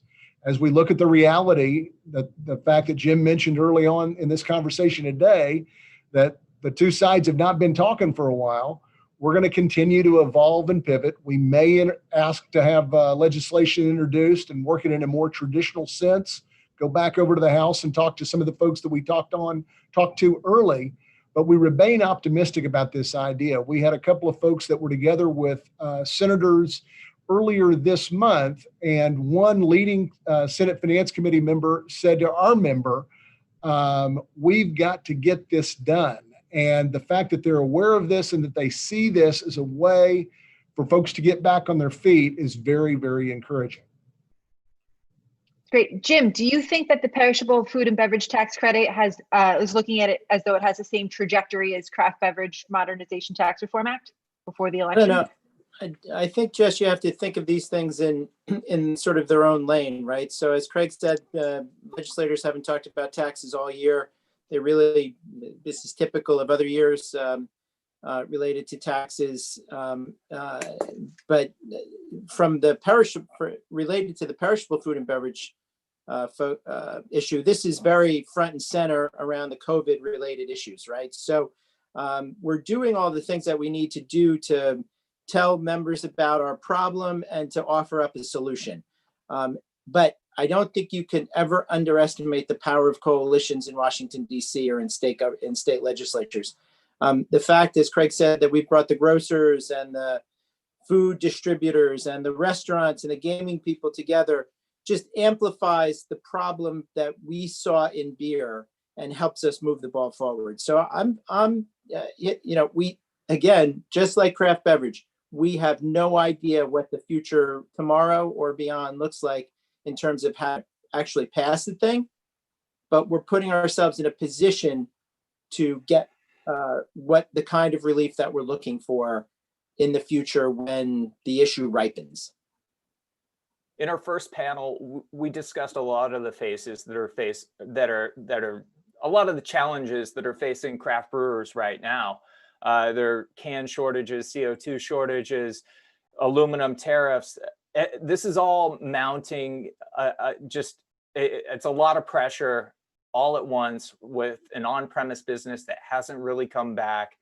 So I'd like for each of you to sort of describe how you view the current health of the industry and what you think are the biggest needs of each of your constituencies. And I'll start with Bob, since you have a huge base of members. Bob, go ahead. I think you're still muted. Remember to unmute. Yes, every all of our calls at the Brewers Association, when you forget to unmute, you have to put a six-pack into the kitty. So we're gonna have a big party at the end end of COVID, right? I was going to say, you're going to have to send some to my house if DTC is allowed here. Well, what I would say, Justin, is that our members, in the craft brewing community are under extreme pressure. Maybe, that's probably what Bart said this morning on the collab hour when he did the summary of the mid-year survey. But, 40% of craft volume was draft, right? So primarily on premise, but the majority of breweries get the majority of their revenue from on-site sales. And so the on-premise has not come back. So, really for our members to be made whole, we need the on-premise to be back. And no one knows when that's going to be, but I'd say it looks more clearer every day that until there is a vaccine, the majority or a significant part of the population is not going to feel safe or feeling comfortable going into the on-premise, especially indoors when we're entering into the cooler weather season. So sitting outside or dining outside for a tap room or brew pub is going to become less and less likely. So what do my members need? They need the on-premise to return, and then they need access to market, right? If the on-premise isn't going to come back and those sales have gone away, we need alternative channels to get the beer to the beer drinker. Initially, when we were talking to our members early on in the pandemic, we got feedback that maybe 60% of our members thought they might have to close and would not be able to survive the pandemic. That was before the PPP program and the adjustments at the state and local level that allowed for to-go delivery and in some cases direct-to-consumer shipping. So my members need all of those things moving forward into the last part of 2020 and into 2021 in order to survive. I mean, if you're a brew pub or a tap room, this is an existential moment in your existence, right? And that's 70%. 70% of the breweries in this country are tap rooms or brew pubs. And what are they operating under? 50% capacity at best case scenario. It's a pretty bleak picture for a significant majority of our members. Now, as we talked about a few weeks back, it is at the same time somewhat of a tale of two cities, because if you are a larger craft brewery and if you're putting your beer into bottles or cans, you're probably doing okay. And in some cases, you might even be doing a little bit better than you were doing last year. But, like there's been there'll be many mentions, I think, of this during our call today, but the can shortage is just another, really significant hurdle for our members. I mean, I talked to a brew pub the other day and there's like, we're doing okay. We put in a small canning line at the start of the pandemic. We worked with and we're also working with a mobile canner, and we're selling more beer than we can make. Now they can't get cans. So supply chain issues, access to market issues, and the on-premise are all things that my members need. We need the craft beverage bill to be made permanent, and we need to all work together and fight together to prevent state excise tax increases from occurring when the state legislatures convene in the end of this year and the early part of next year. We know the states are going to be looking for money, that they are, revenue strapped, but putting that burden on small Main Street business is the wrong way to go. Is an additional tranche of PPP money or some type of state or federal assistance something that you think your members need? Yeah, I mean, we are big supporters of the Restaurant Act, a piece of legislation introduced by Earl Blumenauer in the House and Roger Wicker in the Senate. It's a hospitality focused piece of legislation that would aid the hardest hit segment, one of the hardest hit segments of our economy, and that's the hospitality industry. And that's brew pubs, which are restaurants and taproom breweries. So absolutely yes to, PPP funding is scheduled to run out end of October, right? There's no help right now. There's no white knight on the horizon, man. I mean, there is, it doesn't look good for another piece of federal legislation. So, but that would be very much welcome. Jim, when you look at the health of the industry, what do you see, and what are you hearing from Beer Institute members that they need? I think there's probably three things that we need. Number one, we need to remain essential, and I don't think that we can sort of underestimate the idea that beer being essential from the very beginning of this crisis was brewery openings and all of that was very important. Being able to make, distribute, and sell the beer where possible, I think, was very important. So keeping that essential designation may sound kind of strange, but we don't know, like Bob has said, we don't know where this COVID crisis is going. So I think from the first thing is understanding how important it was to be considered essential, and not beer and alcohol in other parts of the world. Other countries sort of went into prohibition for a little while. Is important, and then keeping that distinction. And then I think the second thing for the overall sort of health and reputation of the industry is making sure that every chance we get, we make sure that folks understand that because of the crisis, we are not seeing rampant drinking, folks drunk on the streets. There's a lot of opportunity here for folks who are critical of our industry to say that drinking occasions and per capita consumption is way up because of COVID. We've even heard it a couple of times from the President of the United States, from the White House. So we need to make sure that the counter argument gets out there. The fact that there are many studies, a growing number of studies, even from April, the earliest times of the crisis, that show that drinking levels are the same, or even in some areas less than they were before. For some consumers, less than they were before. I think that's important for us to make it clear that that's the case, because the critics of our industry are out there ready to pounce to say that we are taking advantage of a crisis, and that just puts us in a bad political way and reputational way on any of the other issues. And then the third is, I think Bob said, and probably Craig will say, we need to watch and have an effect on these various pieces of legislation that are out there at the federal level or at the state level. From the craft beverage bill, which we talked about, and the perishable food and beverage bill that we talked about, to whatever happens if there is a future phase 4 bill for the bigger crisis. I mean, as Craig said, the federal government has been pumping money into the economy since April, and it has really made a difference. So we just have to make sure that we're players in that legislative and regulatory environment, so that we can keep our members moving in the right direction. Craig, when you look at the state of the industry, how do you gauge the health, and what are the biggest needs right now of wholesalers? We have 2 more weeks left in the summer of 2020, and when we were having this discussion in April, I think it was beyond our wildest dreams that we would have the frequency and the number of out of stocks that we've had this summer. So from a distributor standpoint, the thing that they need and needed the most during the summer is more beer, and I realize the challenges associated with that. I mean, when you take draft beer offline, in a sense, and you strand all that keg product that was out there for all those springtime events, and all that product and all that demand, more importantly, went to other channels, you're going to have something like this. So some of this is understandable and explainable. And when you have a need to package beer that was destined for draft, you're going to have these challenges, and you have all of these cans and all this aluminum that's allocated.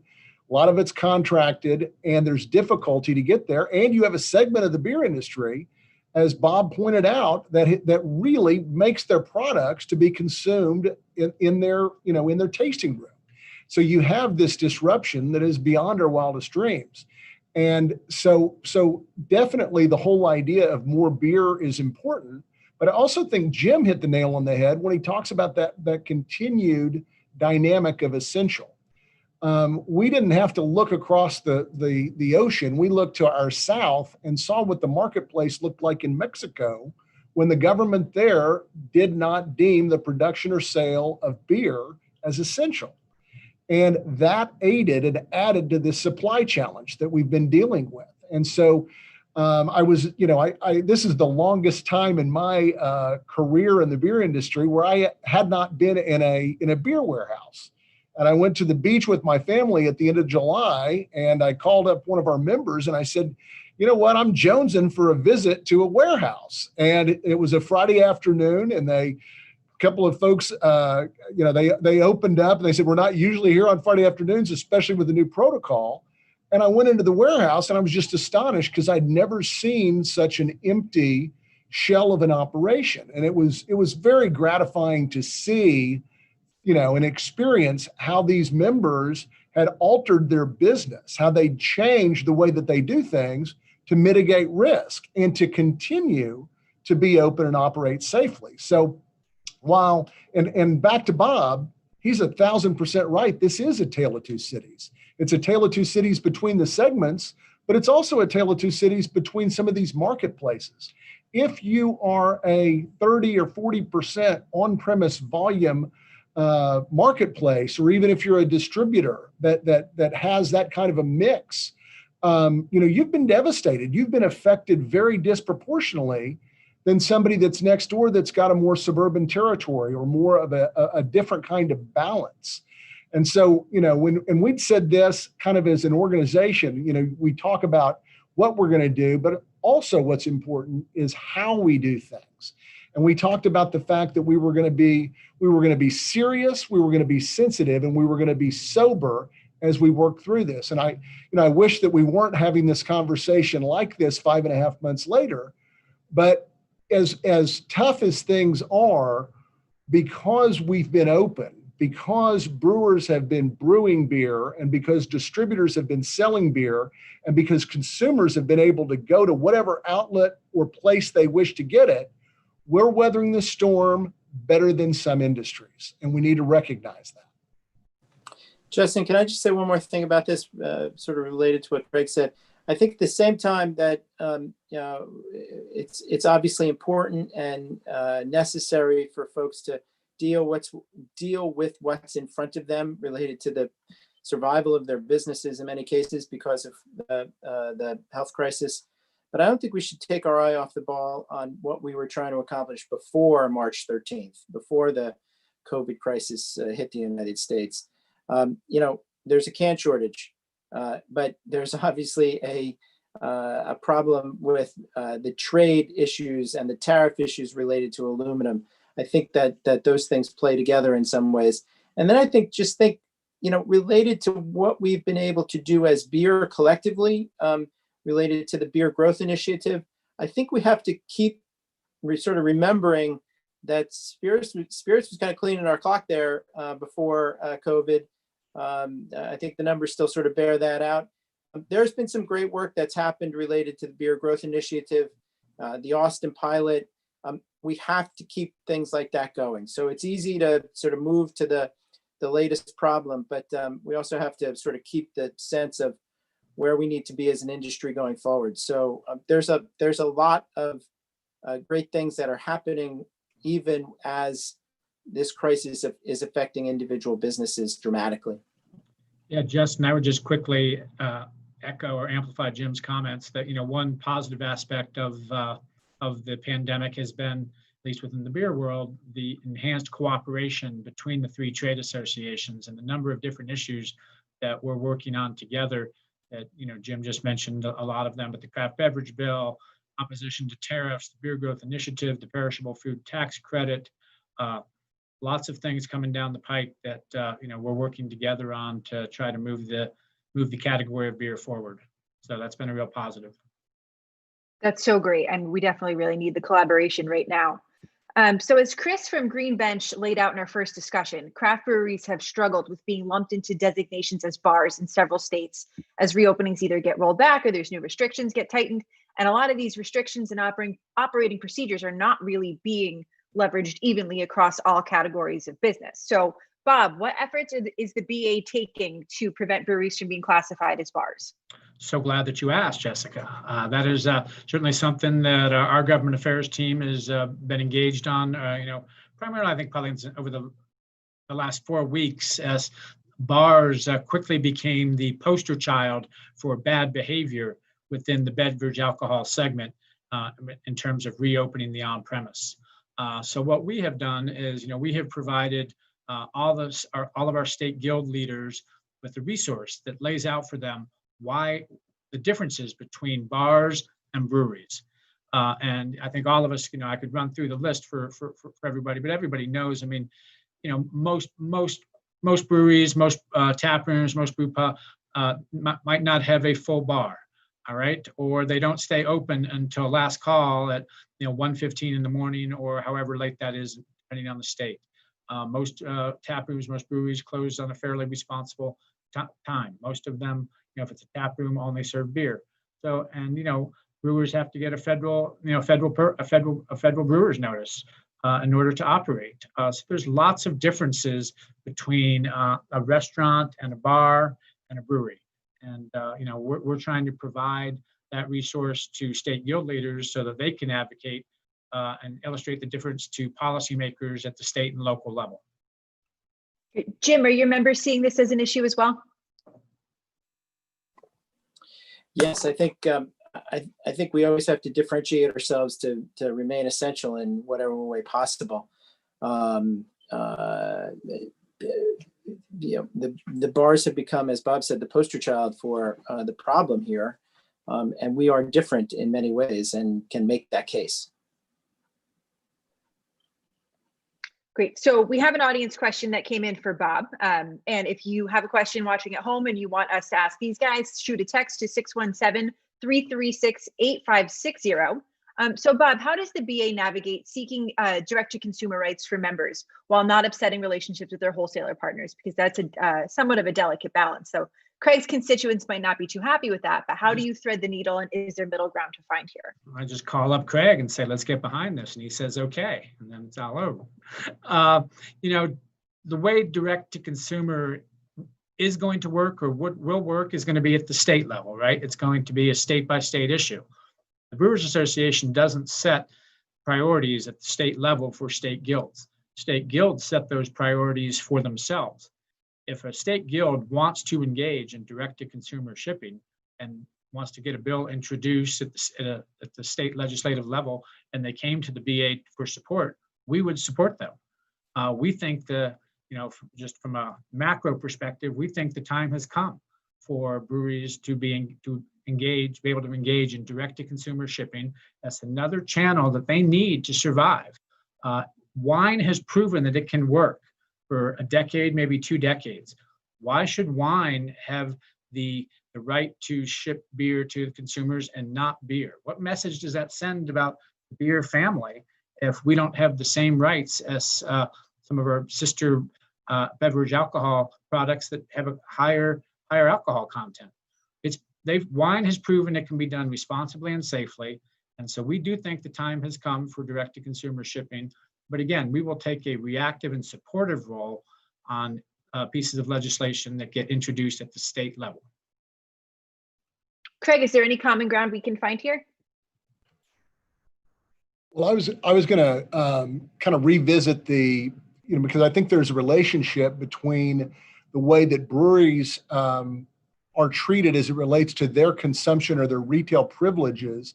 And that's the word that we choose to use. It's just a different vernacular, but in alcohol, you can call it a right if you want, but it really is a privilege. And when we're talking about some of these, whether they're closures or whether they're restrictions on the way that these retail operations conduct themselves, we like all of our customers. And if a distributor is distributing a brewery's beer that actually also has a tasting room, we've got an obligation to ensure that that is getting to that retail bar or restaurant and that is open in a safe manner. So, I think when we think about this, we do our level best to not differentiate between our retail partners whether they're a brewery that our member may have the privilege of distributing, or whether it's one that has the privilege to sell that product to the consumer. So I think there is some common ground, but we've got to be looking at that common ground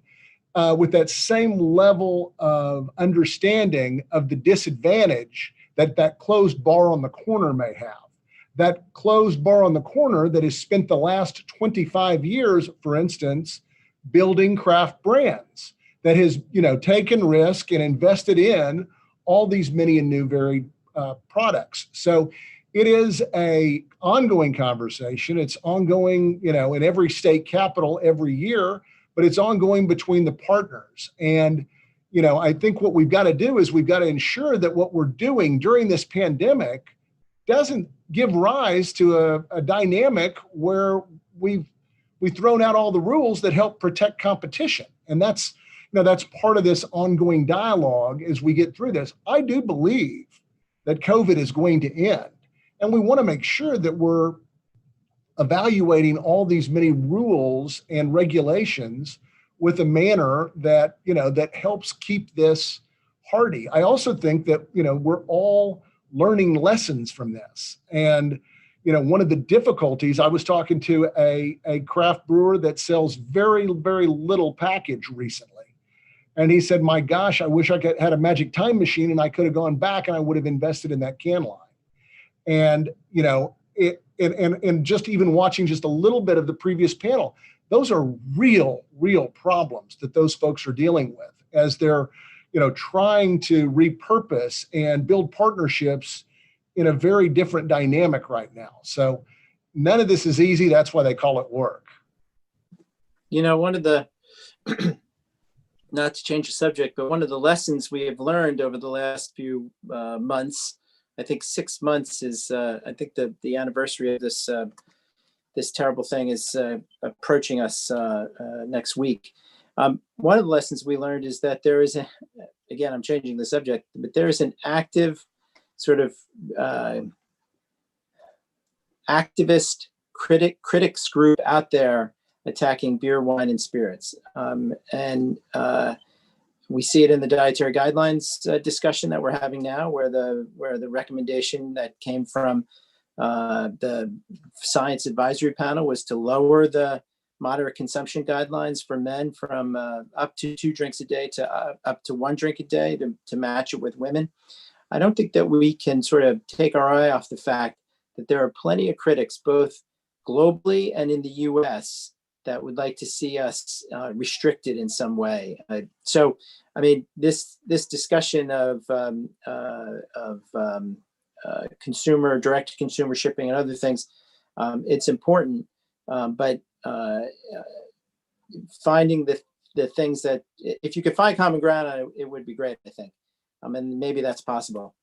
But there's a growing sort of outcry here against alcohol, which I think is very not based always on fact and on science, that we can't take our eye off of. What is the appetite for changing those dietary guidelines? Is there a groundswell to do that? What's the likelihood it gets reduced from 2 drinks a day to a 1 drink a day? Well, those are 2 different questions. What's the likelihood of it happening, and is there a groundswell to see it? Is there a groundswell to see it happen? There isn't a groundswell to see it happen. In fact, I think there's been plenty of coverage of this topic that shows that people are sort of scratching their heads like, huh, what? You can't have 2 beers? 2 beers is not a moderate amount of consumption for a person. So we don't know, again, like all of these other issues, we don't know what's going to happen related to the final outcome of this. That will come in the months to come when the USDA and the HHS put out the final recommendations around moderate consumption and all of the other things that go into the dietary guidelines for Americans document. But I think, we're all seeing it at the BA, MBWA, BI, we're all seeing in various ways how critics to the industry are using COVID or are even before COVID sort of gaining strength using sort of facts that aren't completely accurate, using circumstances that are difficult for everyone to sort of move their case against alcohol, and that includes beer, and that's unfortunate. Jim, what you brought up earlier about working together, it resonates. And the one thing that I sort of keep thinking about here is, and I think everybody's thinking about it at this point, is beer needs to be more diverse. Like there's not going to be growth over the next 5 years without reaching and speaking to new drinkers. You guys have worked together on the beer growth initiative in the past. Your organizations have.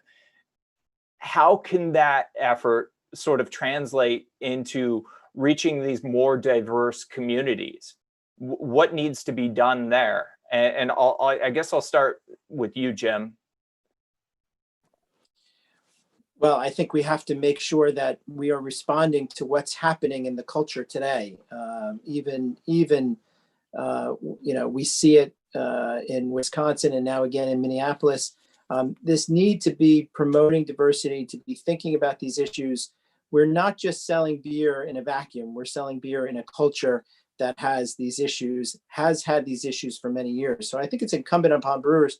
I think the Brewers Association has tried to address this over the last few weeks and months, in particular in their membership. I think we have to be constantly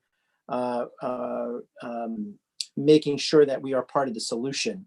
And I think you see that from the largest brewers that have various programs and other things that they've done just in the last few months during COVID to address some of the issues that have been raised. You see it from the small brewers perspective, you see it from the distributors perspective. We need to be an industry that is seen as reaching for solutions beyond our business.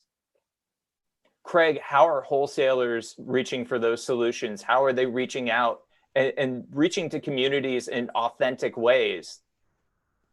Well, for distributors, it really starts with the workforce. And that's one of the things that I think we've been, as we're having these conversations about how do you grow beer's piece of the licensed beverage pie and how do you make the product more relevant. And obviously, when you look at the data and you look at where our challenges are and you look at the last generation of drinkers and you look at the decline in consumption with key cohorts, you see that there's some things that have been ignored. But when you look at opportunities and you look at the fact that some of those cohorts have changed, I think engaging more of the workforce of the industry is going to be really important. I mean, beer distributors employ a lot of Black and brown employees, folks that are part of our community as part of the workforce. And we began to have some of these conversations with some of the folks, and that includes it with the brewers as well, that are, we need to be tapping some of those folks. We need to be engaging them. We've been pleased as we've kind of watched some of the growth, from a career standpoint. This is still an industry where somebody can come in and grow, from a more entry level position to a supervisory or management role over a time period. And how can we harness those folks' perspective to address part of what Jim was talking about as it relates to the social change and many of the external issues, but how can we harness those folks and use their points of view to broaden the base of consumer? How can we be more effective in plugging in those perspectives so that we can grow beer's piece of the pie? Craig, you bring up a really great point about growing your employee pipeline and making sure that people have the ability to, raise up through the ranks. And in the BA's 2018 Brewery Operations Benchmarking Survey, recorded, race and gender demographics by position. I think it was the first time the BA collected such data. So in that survey, we saw that women and employees of color were concentrated in service roles at higher rates than at production roles, brewing roles, managerial roles. And I know Jim mentioned that we are looking at having men's daily allowance of beer to become equal to women's. That is not at all the equality that I ever wanted to see for women in the beer industry. So, Bob, what do you think the industry can do to ensure that these employees in taproom roles are able to raise it through the ranks over their careers? What can breweries do to help foster them? Bob, you're still muted. There is so much we can do, right? We can listen, we can learn, and we can challenge each other to learn and take it upon ourselves to educate ourselves what it must be like not to look like everybody on this call. The Brewers Association is committed to listening, to learning, and to educating, and then finally, in leading. We don't condone racism in any form. We take our leadership role in the beer community very, very seriously. And we recognize now more so that we need to be actively anti-racist. And what does that mean? And, you know, I probably know this much, and I'm committed to, you know, learning this much more about it. We know we have a long, long road ahead. At the same time, you know, we have been engaged in trying to provide resources on equity, diversity, and inclusion to the community for the last 3 years, and we're proud of our efforts in those areas. But we recognize, and you know, I'm going to be the first to say that we haven't done enough, and we are committed to doing the work. This is a priority for myself personally, for my staff, for the board of directors of the association, and for our diversity committee. Okay, I know you guys have, go ahead. Go ahead. I was just gonna say, we're working on a lot of different things that I could talk about, but I might take up the rest of the time. So I want to be, no, that's so, I want to be respectful. Very considerate of you. So I was going to say that you guys have been on the receiving end of a lot of criticism on social media over the summer. And as a result, you've taken quite a few actions, and I'm sure some of those were planned before, but you just released a code of conduct a couple of weeks ago. And the next step was to create a mechanism for breweries to file complaints and potentially revoke membership. So where are we on those items? Working very hard on all of those items. You know, when we started hearing the criticism, you know, loud and clear that we were quote unquote harboring racist breweries, we realized that if we wanted to revoke a brewery's membership or a membership in the BA, we did not have a mechanism to do that. So we realized we had to create that mechanism first, which meant changing our bylaws, which you would think would be easy, but as these two gentlemen can tell you, an association, that is not an easy thing to do. That has been done. Second was then create a code of conduct for all members that, you know, is going to try to hold our membership to a higher standard and produce a more welcoming and inclusive environment for craft brewing. So the code of conduct has been written and disseminated to all of our members.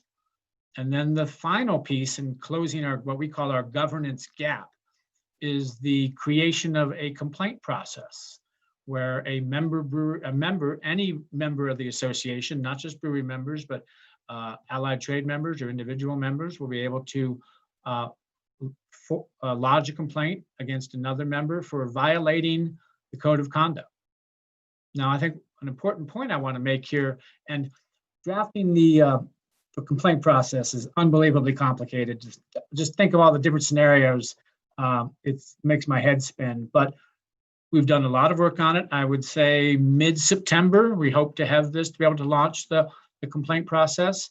But an important point I want to make about it is we're taking a lot of our philosophical orientation and approach to all of this through our diversity committee, which was made up of a great, some really engaged and active brewery owners.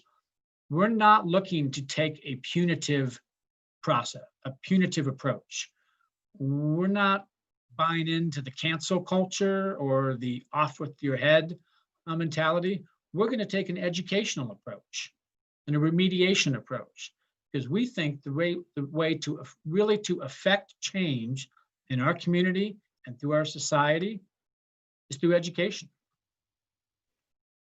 Makes a So- ton of sense. I know in 2017, the BA created a similar system to combat sexist and offensive beer names and labels. Yes, we Has do. that system been effective, and have any brewers ever filed complaints against their peers? I can imagine that might be a little awkward to have to do.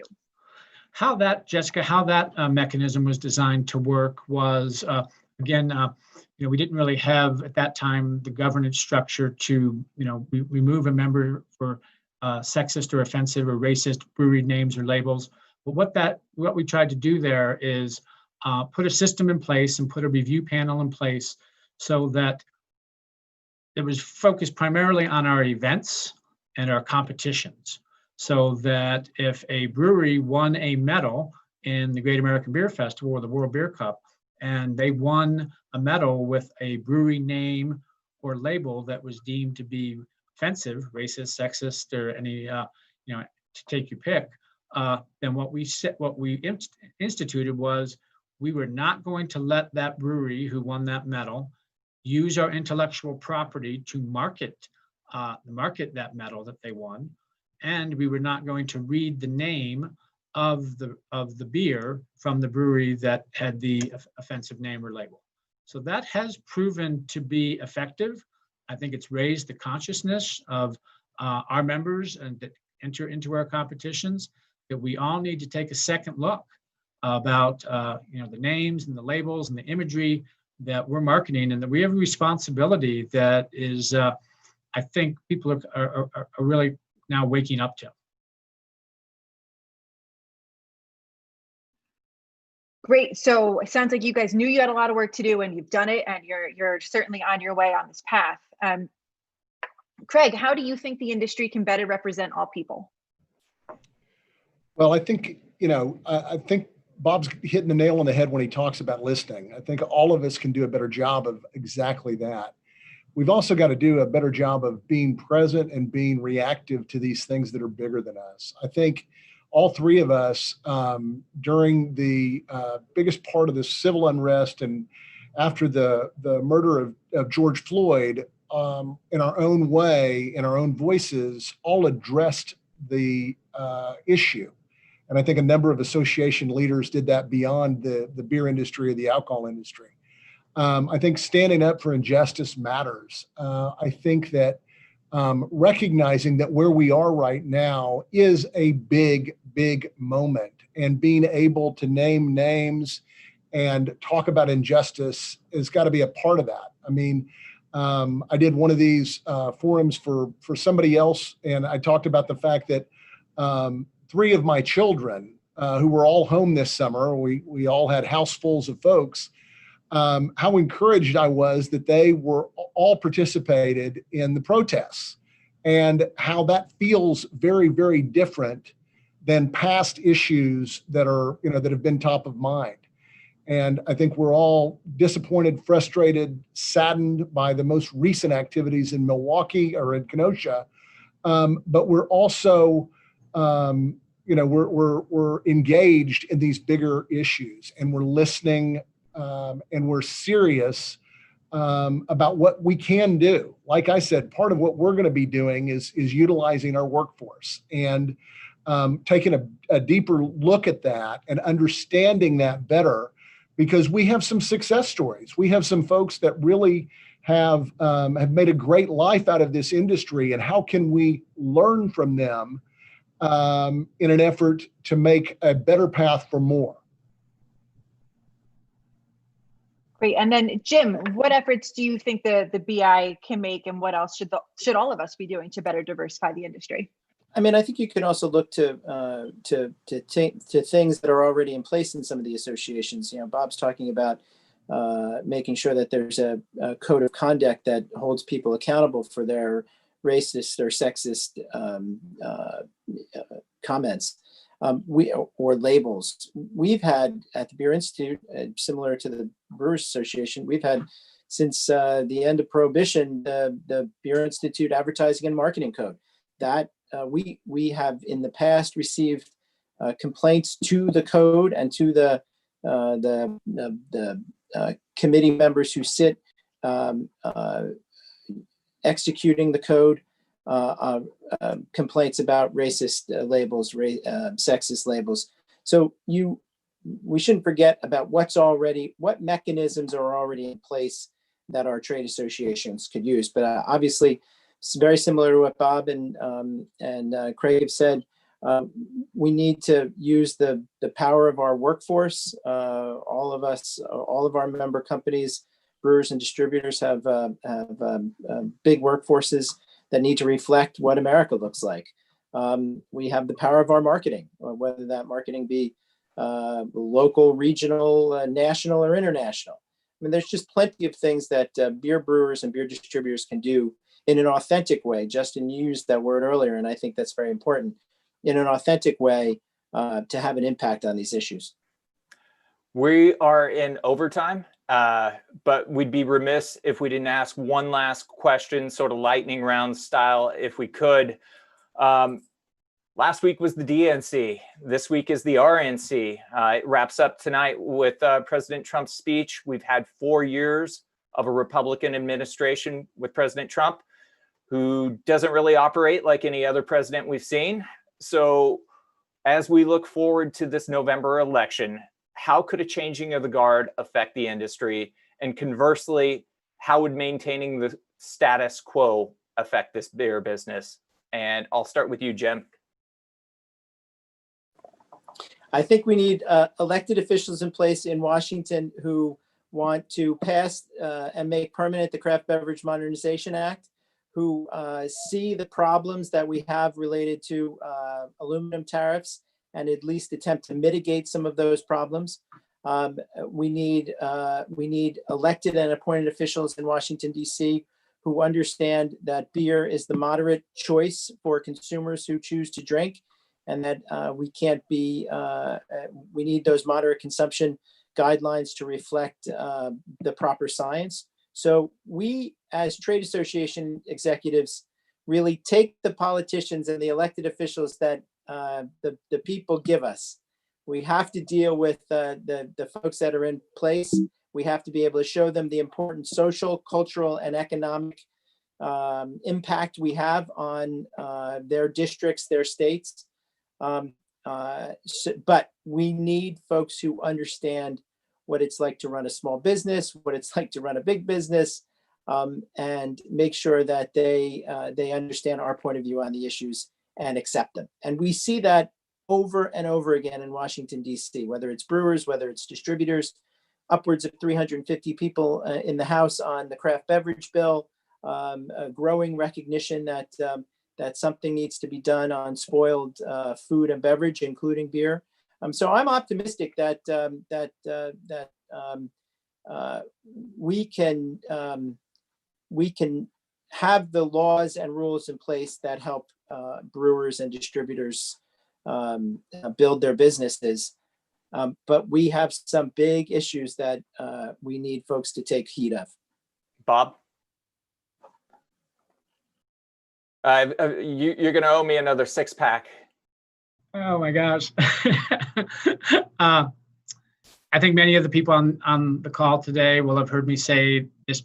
I've said this before. There are, from the BA's perspective, there are no red states.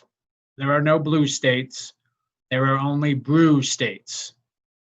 And we have got to keep hammering our message that beer brings people together, that beer is a major economic driver in this country, and that we create and support a lot of jobs. And that is the message that resonates on Capitol Hill. That is how the Brewers Association has established itself as an entity in Washington, D.C. We've worked with the Democratic administration. We've worked with the current administration. We'll be able to work with whoever wins the election in November. But I do want to say that the Brewers Association has decided to endorse presidential candidate, and I'm proud to share with you now that we will be supporting Pliny for president in 2020. Thank you very much. A write-in candidate, huh? Craig, we're going to give you the final word. Can you top that? Man, I can't top that. That is an artful dodge, my friend. No, in all seriousness, I think both of these guys are right. We have a policy agenda that is in front of us, and that's not going to change after November 3rd. We have a history and an ability to work with anybody and everybody. Democrats, Republicans, libertarians, vegetarians. We love all, we serve all. And I think the dynamic is part of what we're going to need to do is we do want folks to vote, and we want our employees to be able to vote, and we want our member companies all do a great job of encouraging folks to participate. This is going to be a very important election. And I will say just a little bit that's important to note. Typically, our industry has fared better when we have divided government, when we have one party has a check on the other. And maybe that's getting a little political, but I don't mean it to be. What I'm saying is we're going to work with whoever's elected. We're going to have a lot of work in front of us because we know there's going to be a lot of new faces. We're going to need to be in front of those folks. We know that politics is a participation sport, and you must be present to win. So continuing to be there and to do the work is going to be especially important. And for anybody that's out there, do your own research. My gosh, it's like you watch the broadcast coverage of these conventions, and depending on who you watch, you get a whole bunch of different perspectives on things. What do? I try to watch a little bit of everything, kind of like I never drink the same beer in a row. You're always trying to get a little bit better at whatever it is that you're doing, and politics needs to be that way too. But the good news is, I think we're going to be covered up, and we're going to be able to work with whoever is elected, House, Senate, or the administration, come November 4th. And that's Brew Talks, folks. Thank you for tuning in. Thanks to Bob, Jim, and Craig. I know you all have a lot of work to do from the sounds of it, so we will let you get back to it. Thank you again to our first panel, Sam, Natalie, Chris, and Samantha. A big thanks to all of you for tuning in. Thank you to my co-host, Jess Infante, for surviving her first Brew Talks.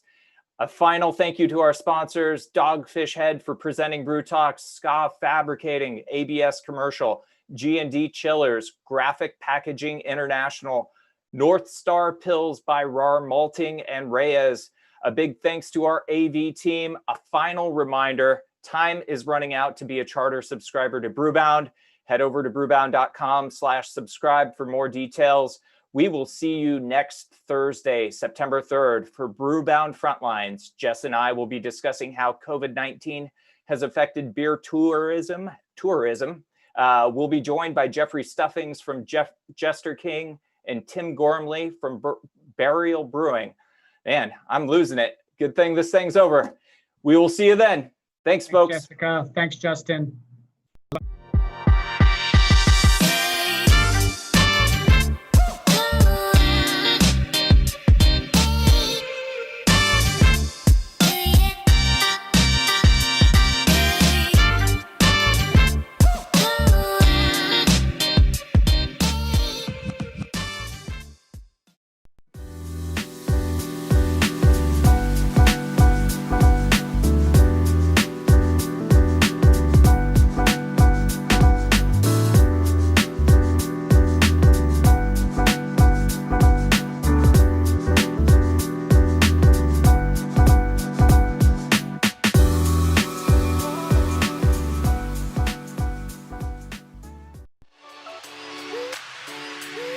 Become a Brewbound Charter member before the offer expires on Monday, August 31st.